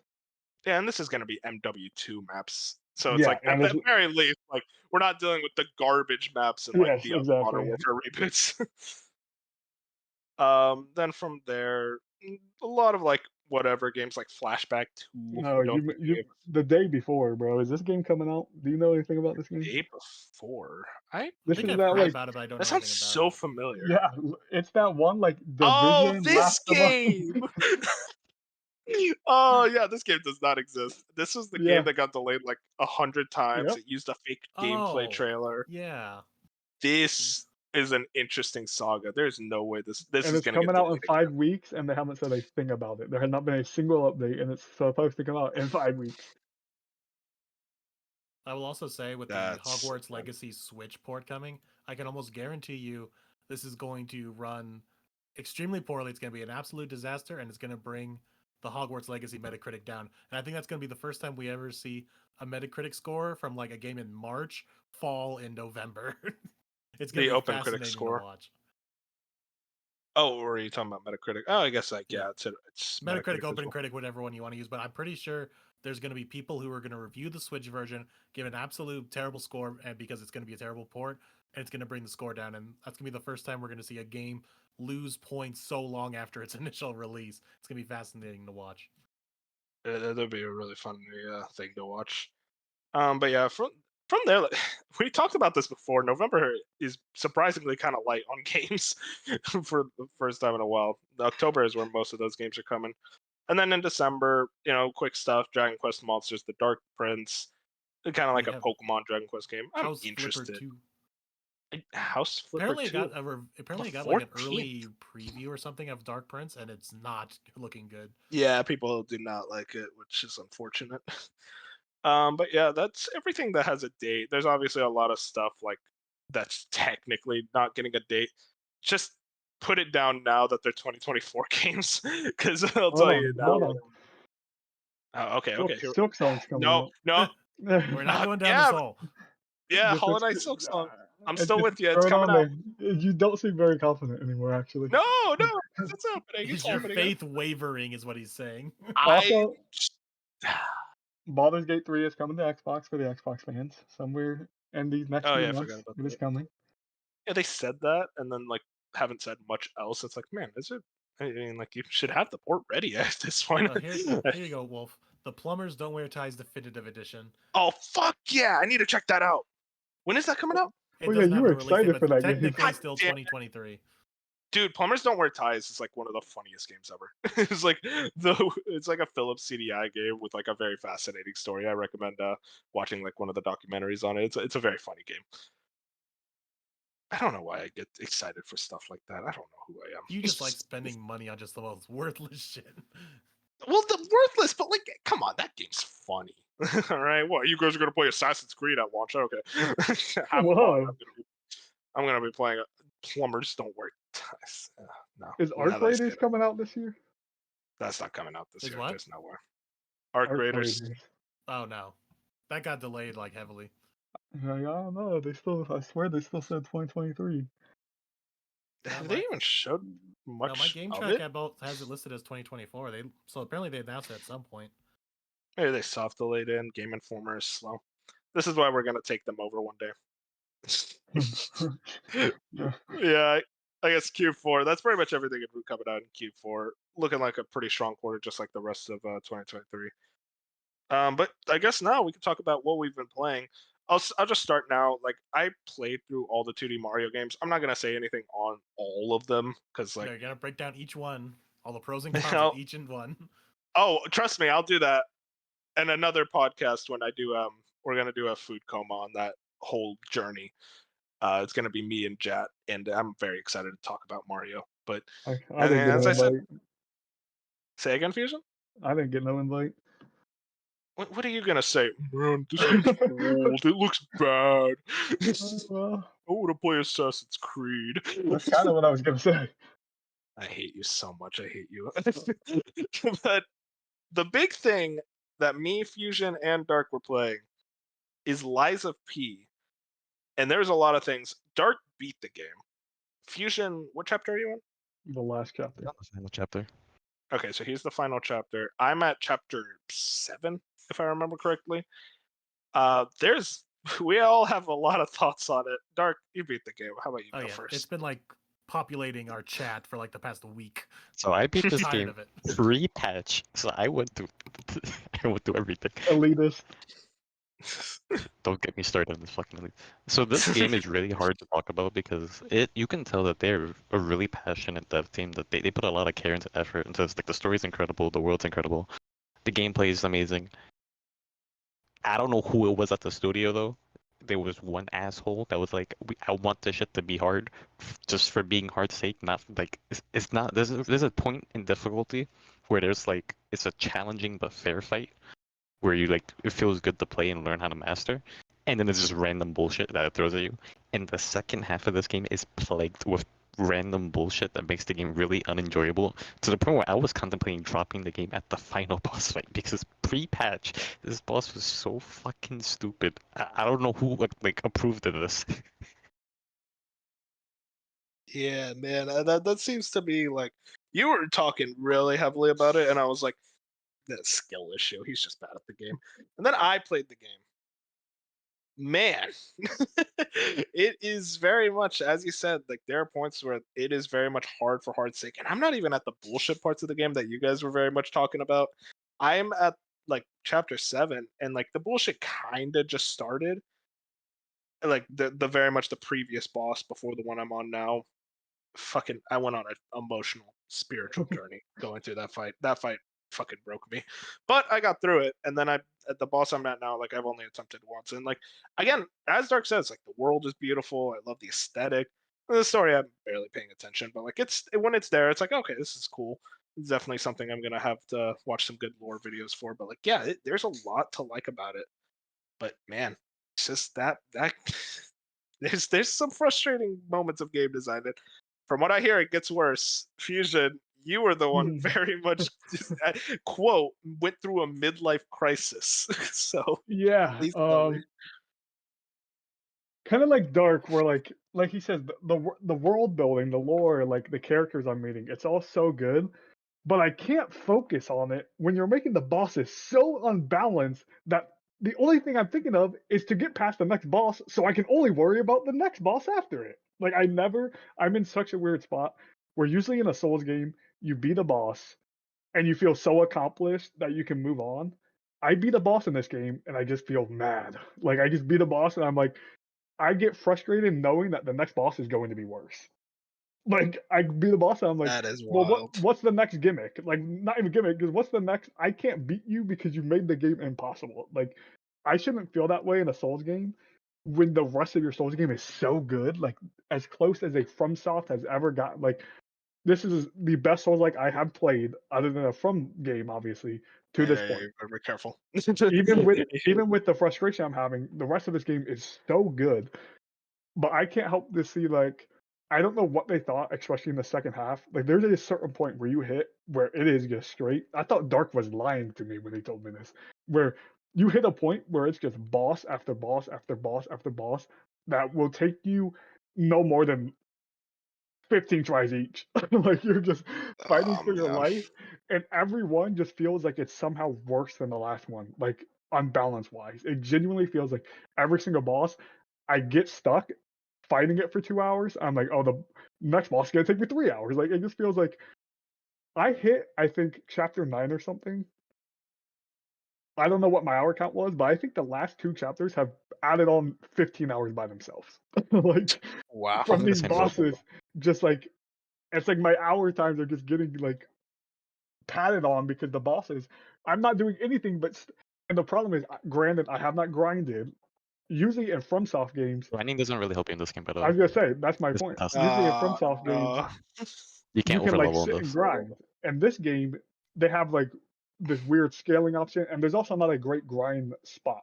And all FromSoft games, there was always a spot that you could cheese something or do something where you're gonna get a bunch of souls and it's going to be fun. There is not a single spot in this game where you're going to grind for souls and it's going to be like you can't turn your brain off and grind in this game because even the normal enemies are just like we have a 17 hit combo that you have to sit here and block every single one. It's like I don't know. I've been very frustrated with the bosses. That's my rant. Is just like I still apparently Dark have 3 bosses left and they all are just annoying. And I'm like I've never wanted to like stay in the games world, but also just get it over with so badly where I'm just like, I want to get to that final boss and roll the credits and be like, I want to go to the dev team personally. And I don't know if I want to punch them or Whoa, whoa, thank whoa, them. whoa, whoa, whoa. I know I don't Can't know if make I want to threats. punch them or thank them for making this video game because it's like so many moments that are so good and I'm just like this is awesome and then the very next moment you suck me out of everything you've made because you've made a boss that isn't just challenging and difficult for like from good game design, it's challenging and difficult because you just wanted it to be overbearing and annoying. It's So like, what you're You telling mentioned me is all FromSoft fans and people who play Souls games are all just a bunch of masochists. oh no, yes. here's the thing though. Here's the thing. From a game design standpoint, the FromSoft games are so high quality because those boss fights are difficult, but they're always fair. The perfect example is that there's a gank fight in this game where like multiple enemies attack you, and it's like they try to do Dark. You remember Ornstein and Smo from Dark Souls 1? Yeah, they do that, but like on crack, and it doesn't work. Yeah, the problem is that like it's like, oh, this guy's slow and this guy's fast. But the reason that Ornstein and Smo worked was that there were these pillars in the room that you could utilize to get the enemy AI stuck on them. And that's the thing about FromSoft games that worked is that they knew their AI wasn't the top of the notch. That's what makes it work. Is that the FromSoft enemy AI is dumber than the player. That's how you're able to get through those games. I swear, this AI is like Oh, it's way smarter than insane. it needs to be. Yeah. It does not need to be this smart. It does not need to like catch me doing these things. It's just a weird thing where it's like there's so many things that's like you are this close to matching what FromSoft does. You are this close, but just So little things. very slight spoilers, but the boss fight that you're on, if you remember, they set something up before that boss fight where they were making it seem like, hey, you're gonna get help during this boss fight. And the thing is, if they would have made the boss fight with you getting this help, this would have been a really enjoyable like moment of the game. Instead, it's so frustrating and Instead, annoying. it's just annoying. It's bullshit. Like it's So just for me not personally, I fun. beat games. I have a reputation for beating games really quickly. The boss fight that you're on, right? The boss fight after it, Wolf, I was around 18 hours into the game. Guess what time I beat the game in? There's not much There's not much left after that. I 35. went from 8 hours to 42. What the fuck? I'm not getting it's insane. Like you hit the Yo, second half and it's like the spikes you're gonna of kill yourself. difficulty in this game make no sense. Holy And shit. without getting too deep into spoilers, they do set something up for like whatever they're doing next. And what they set up is fucking incredible. Is one of the best things I've seen in a long time, and I'm really hyped for it. For the love of God, please balance whatever game that is, because I know that this team has something special. Like they have their own identity now of what they set up, and they Oh, have for like a sure. vision of what they're doing. Balance your game and make it fair. I know there was a patch where they did nerf the living shit out of some of the but like it should not be And like it's this like day one. I see so many people going like whenever someone complains, it's like, oh, skill issue. It's like, no. I beat Sekiro. Shut the fuck up. You don't get to say skill issue towards me. I beat Sekiro. I beat every other FromSoft game. I can handle them. Don't sit here and say skill issue because this game has actual bullshit. This game has Yeah, that's what- actual just bad game design. That's why I made it very clear, like last time I was talking about it, that like I've played through and beaten, like I'm able to beat these games with ease, relative ease for the most part. This game is Well, bullshit. I and will it's say, just ridiculous. just to praise it a little more, because it is a really good game. I love the It is, weapon yeah. system and like combining your own weapon. Like you can combine a blade with a handle. You can create your own weapons, and like you can.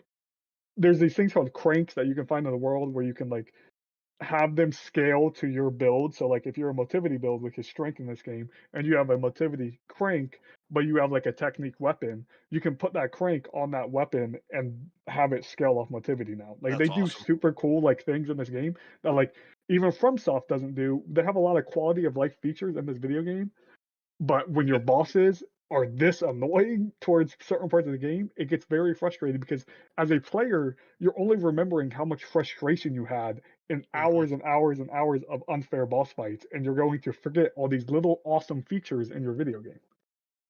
I cannot. Oh my bad for cutting you off. Go ahead. I cannot, with a good conscience, recommend this game to somebody for $60 for the random bullshit encounters, and two, the way that this game is designed, most people will not beat it, which is a shame. I know, like Dark Souls games, it will be difficult, but you can beat it. That's the thing. The way that this game is designed, most people will not be able to beat this game. The I thing also about Dark feel Souls, there's so much cheese. There's so much I was gonna cheese. say There's so many. I feel like gold there's zero things. cheese opportunity in this video That game. is Like, The cheese insane. is the throwables. That's about it. That's all you get. like usually you can look up a YouTube video and be like, how do I cheese this boss? There's always a FromSoft video where they're like, this is how you do it. Yeah. You cannot in this game. Like you're just they set you up in the perfect arenas, the perfect everything where like everything is so perfectly made, the AI and everything where it's just like you Even just have to be Sekiro. amazing. Even Sekiro has more cheese than this game. And that game is famous for not being cheesable. And even it has more cheese than this game. Like you can cheese the fuck out of like Demon of Hatred and shit. Like that's what's crazy. This game has an like overabundance of really annoying and overpowered mini bosses that at times will block your progress for no. Yeah, Like these I mini hate bosses those. are qualified bosses at times for no reason. Yeah. And like what you were saying about quality of life, one of the best quality of life things when you're in the hub, infinite stamina, love that. Oh yeah, that It's is just like awesome. I wish that was a thing in other FromSoft games. But like one of my biggest things, it's like why isn't there a stagger meter? Because it seems like parrying is such a big deal in this game with a lot of things. It's like why can't I see like how close I am to being able to stagger this enemy? Because I do love the idea of like when you get a white bar, I can go for that risky power attack and do even more damage. But like I don't know when I'm able to go for that stagger opportunity. And like just a It's there, bar but it's that invisible shows. to the player. Yeah, that's the thing. Why is it invisible? It's like, why can't I see it? Like that's one of those things. Is just throw it in an update because like it's clearly there. And I will say there's one thing about I don't know if you guys have had it, but I've had it multiple times where like you get that white bar to come out and it takes your character so long for the charge attack that there's times where like the boss just steps back 2 feet and the bar is Oh my gone. god. And like Oh my if you god. miss that boss, like if you do not get They're a gonna couple of punish you. staggering, like you lose that boss fight. Like if you don't stagger them and get it off a few times, you do not beat a single boss in this game. So it's so Add on to that, annoying when you have to charge back for 14 minutes. a little bit to add on to that, the cannonball, a throwable. If you get the stagger meter and you throw the cannonball, it will act as if you did a heavy attack. Oh, that's But the good to thing of know. the I didn't know cannonball, that. I think I told you about it. But I Oh, think well, there's that a makes it's either it's either bugged or there's a chance like effect to it, because there are times where you will throw the cannonball and it won't they won't go into the stagger thing. It makes no sense. That makes sense, dude. Yeah. But yeah, Liza P. I mean, we all are enjoying the game for sure. Just It's a solid could be 8, better. even with all the bullshit. It's an 8. Like you can't Oh yeah. deny it. Like what is there is really good. You need to fix those fucking like let people I'm beat not your even game, please. I'm not even at the bullshit. That's the funny thing. Like you guys are talking about this like I'm gonna see like fucking Satan. You're going to see God himself come down at one point, and you're gonna be like, "What? Yeah, I the can't beat final him." boss took me already like I want to say it took me over 100 runs to beat pre-patch. I already Uh, went on a spiritual journey Dude, with this fucking rabbits, the and final now boss does this. so much. If you think the bullshit that you see now is bad, the final boss throws the kitchen sink at you.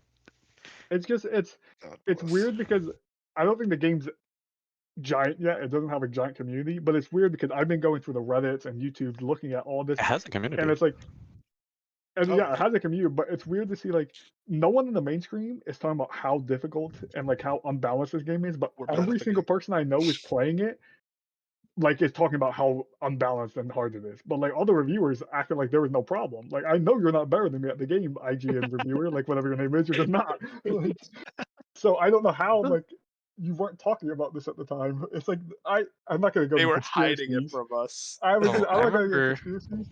But They once there didn't was beat the like game. there was a pre-patch that the reviewers were on that they didn't make the game that hard, and that Oh was my getting god, wrecked. that'd be hilarious. Give me that patch, please. So, something that I don't. This is like my own thoughts on what might be happening.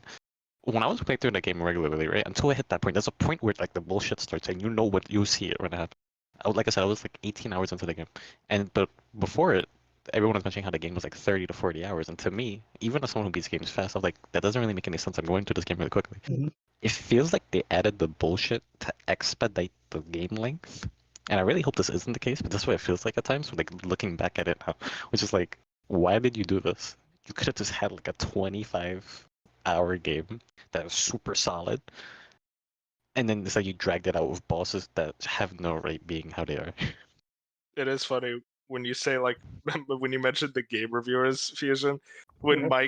Mike Minotti was talking about it on the podcast, he's like, "Yeah, this game is really good." It's like I feel like if you just threw a FromSoft logo, then it would have gone to 90 plus. Mike, I know you're not better at the game than me.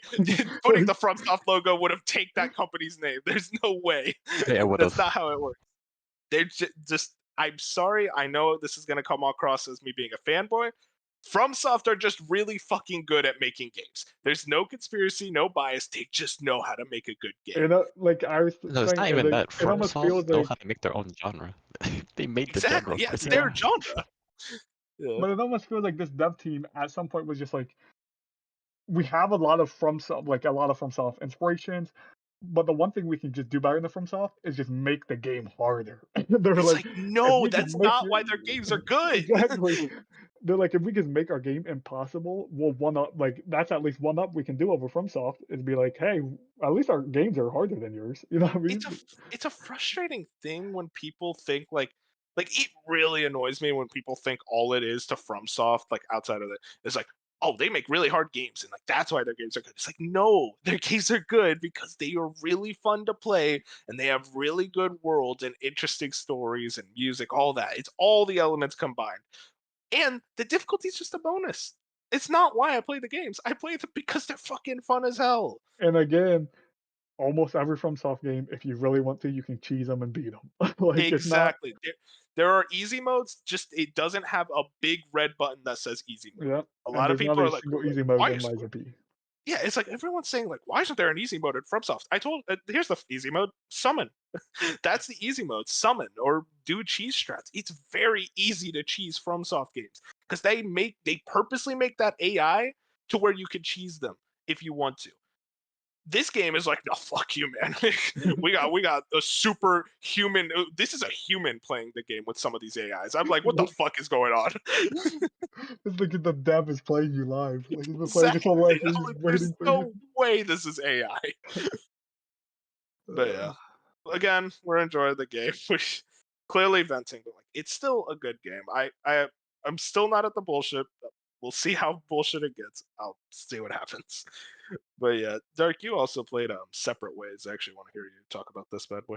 I was hesitant on this because to me the thought of paying for something that was in basically all of the versions besides the GameCube version of the game, it kind of tilted me the wrong way until I played it. It cost $10, and the original Separate Ways was like 45 minutes to an hour long, and you were just seeing Ada's like you were seeing the POV of Ada, which she would pop up in Legion's campaign. In this version of it, they completely remade. It's like a complete overhaul. It's like an expansion. I want to say. Not only do you see where Ada was, when when she appeared in Leon's story, you see her entire story, and it's very different from the original. It's like they do their own thing. It's incredible. They remake everything that was missing from the base game, and then added like 75% more new stuff. And Ada feels so unique and different, and they did an incredible job of it, to the point where like I feel like I would not be surprised if they're contemplating making an Ada-focused like game where she's the star, because this is so in depth and like is so well done. I cannot recommend anyone picking, even for the $10 price point. It's probably the best $10 you probably spend, in my opinion. That is, damn it, stop telling me there's more games I need to play. Oh, dude, because I like Separate Ways was something I was skipped at RE4 original because I'm like, I like the campaign. Hearing everything you're saying, it's like, I might have to set aside some time and play through this as well, because I did really enjoy Remake, and more Remake is always a good thing.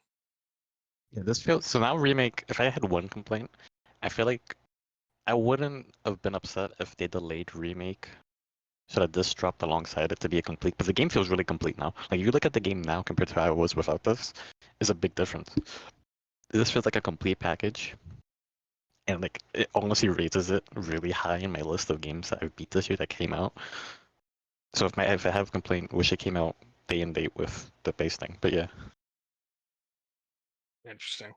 It is exciting to hear about. But I honestly I'm just gonna push back and just say a little bit that there was no way they would ever like delay the game to include that. Though this was always, I could almost guarantee you this was always part of the plan. Is okay, we're gonna release the base game, and then we're gonna have something to bring back everyone a little bit later, and we can make a little bit extra money off a DLC. But what can we make DLC? There was no way that there was ever like a thought of we're gonna delay this game to we want to include the Ada stuff, but we need more time. No, like no, this was always.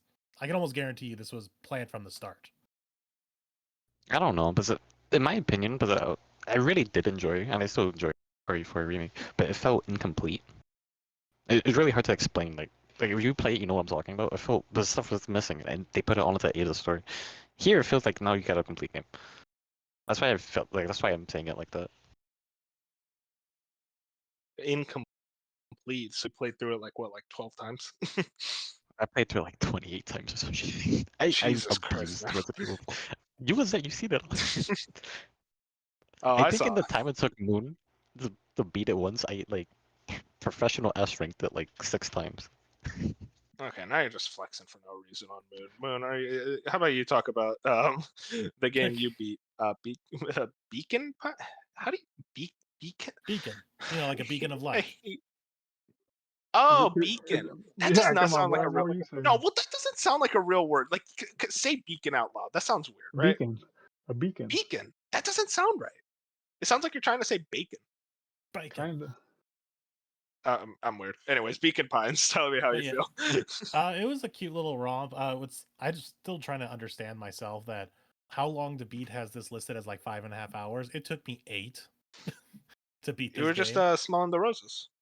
No, what I think happened is I ended up doing every pathway, and I think if you knew all the answers and mainlined it, I think you probably would be 5.5. But since I went back and did every single little timeline version, that was their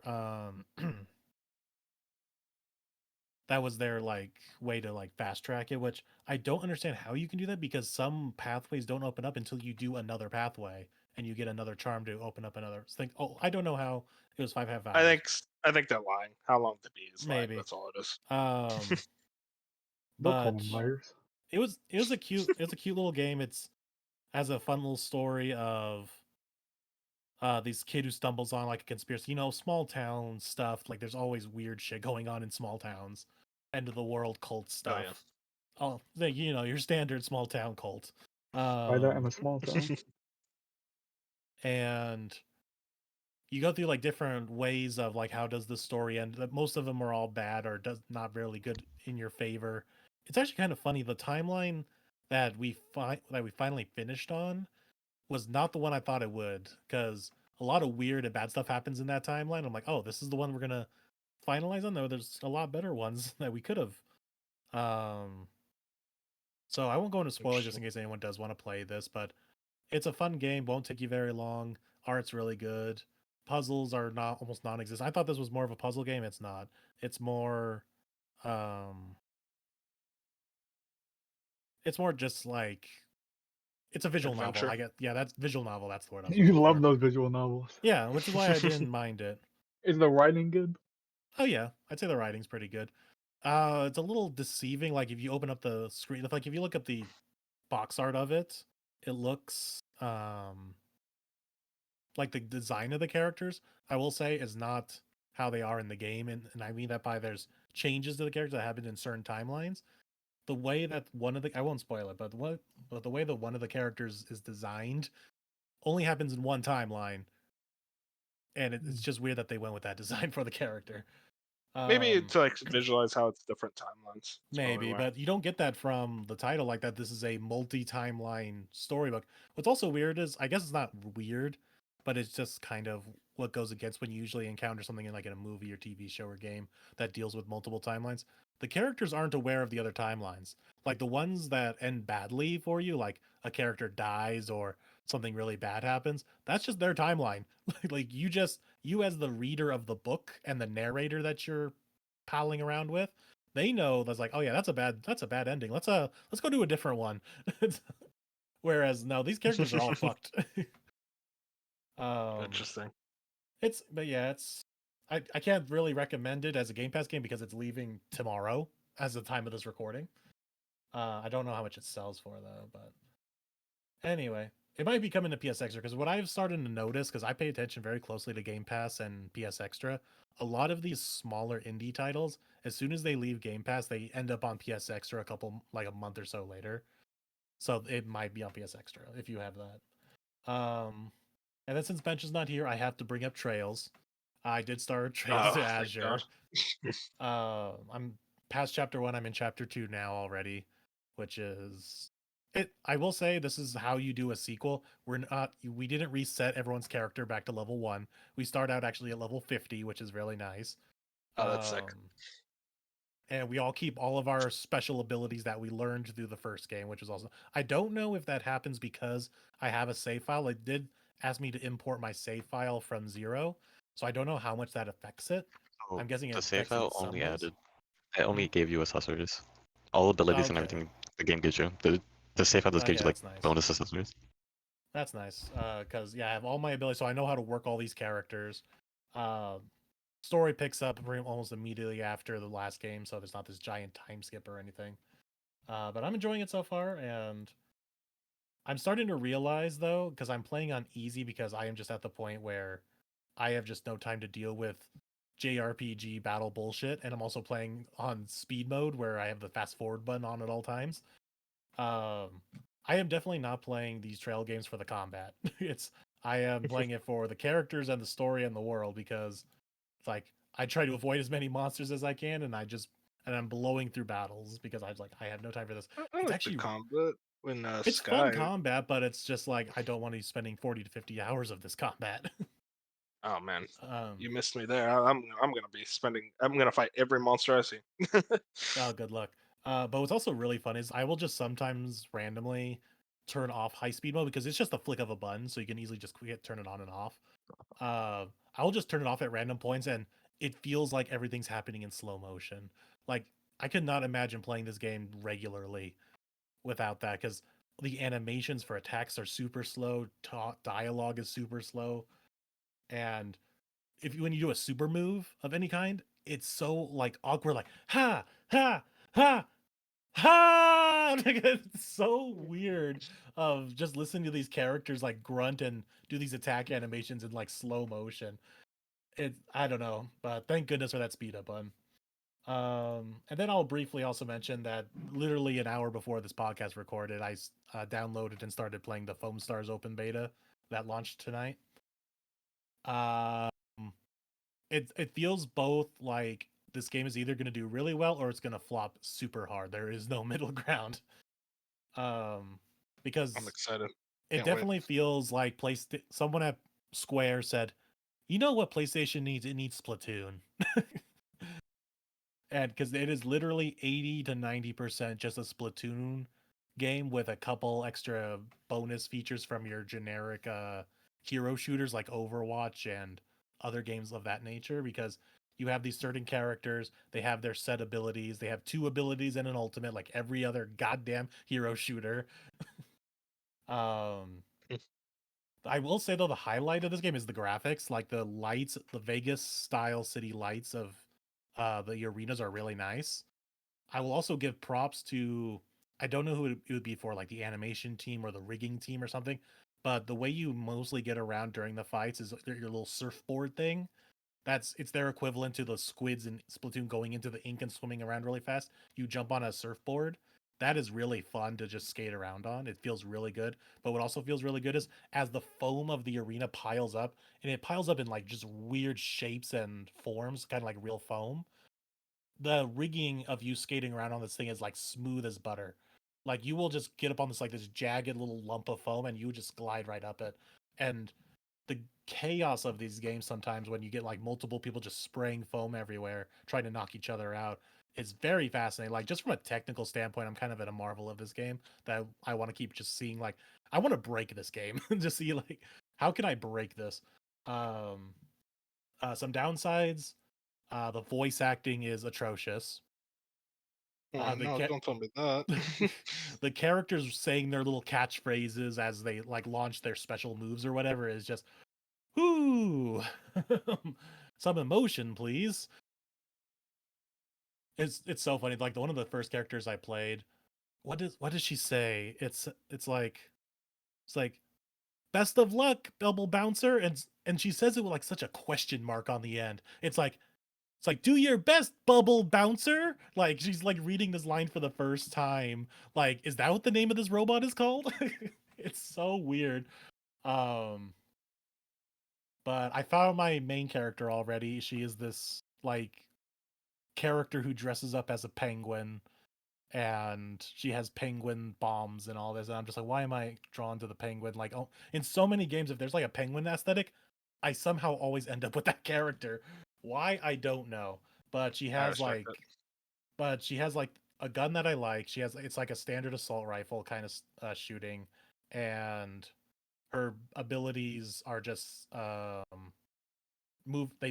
it requires you to be all over the battlefield, which that's how my play style. I'm running all over the place. Oh, so here's the one distinguishing difference between this game and other Splatoon and other hero shooters. So what happens is you don't kill them right away. You don't kill your opponents right away. What you do is you shoot foam and your bombs and everything at characters to lower their health, and then they get encapsulated into like a ball of foam.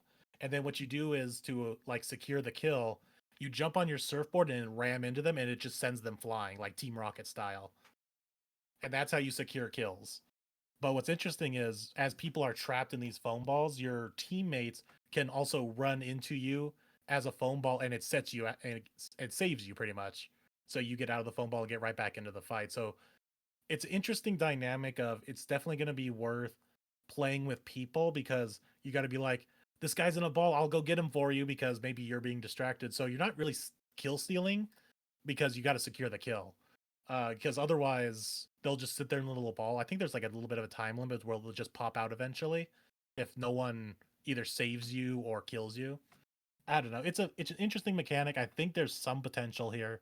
It's, of course, it's also microtransaction to hell for cosmetics, and there's already 8 characters. There's already like another slot of 4 more. I don't know if that will be. I don't know if this is just because it's the beta and the 4 more will be in the actual game, but I could see them adding a lot more characters, a lot more cosmetics, more arenas, and there's already like a list of game modes. So it'll be interesting to see like how does this foam mechanic also go over to um other game modes, because I've only been playing the one game mode right now, which is pretty much team deathmatch. But one prop I will give the game, it has one of my favorite ways to start a match, and this started with Halo 5 Guardians, where you are sliding down on your little thing and you jump off a ramp and land into the arena, and that happens every time you also respawn. You jump off this ramp and land into the arena. I'm like, I don't know why I love that mechanic. Oh, I I like love that. it. I love Modern that mechanic. Warfare 2 did something similar where like I can't remember what the map was, but like you like drive into it and then just like I don't know, it's like a cool map transition. The recent Modern Warfare 2, I should say. So I don't know. There's some high highs and there's some low lows on this game, so it'll be interesting to see how well it does and if Sounds this better thing than what sticks. everyone thought it was gonna be. To Yeah, I think it people is seem to definitely- like it. Yeah, it definitely seems better than what you would assume it is just by watching the trailer, but it is also very simple. Like it's definitely hitting that Splatoon simplicity. Like maybe other game modes might be a little more complex, but the arenas are super singular, like not singular, it's spherical. Like it's a big circle with like a pillar in the middle, so you got to go around the pillar, and you just got to. Really, the whole game is just maneuvering around the piles of foam, which thankfully they seem to put all the money towards making sure your character rigs well around all this foam, which is very much appreciated. But yeah, I went on that a little bit longer than I thought I would. Hey, it's okay. Foamstars always deserves as much time as possible. But yeah, that's pretty much everything that we've been playing. So I'm gonna have to ask you to talk a little bit more to handle our outros. No, I'm gonna go on for another hour. Let's go. So I hope you all guys enjoyed our deep discussions into Foamstars and the state of the gaming industry. We got some wild points in this episode. Oh yeah, So fun thank you talks. for joining us on episode 20. That means we've been doing this for 4 months now, nonstop, uninterrupted. So if you've been here since Here's the the beginning, 4 more. here's the 4 more, at least 4 more. We got to at least make it to the year special before we all decide to quit. Yeah. So hope you guys have enjoyed these last 4 months, or if you're new, thanks for coming and joining and subscribing. So hope we'll see you guys for the beginning of October. The onslaught of new games will soon be upon us, and you can hear us all suffer as we decide what we want to play. So tune in for the next episode and say goodnight, everyone. Good night, guys. Okay. Goodbye.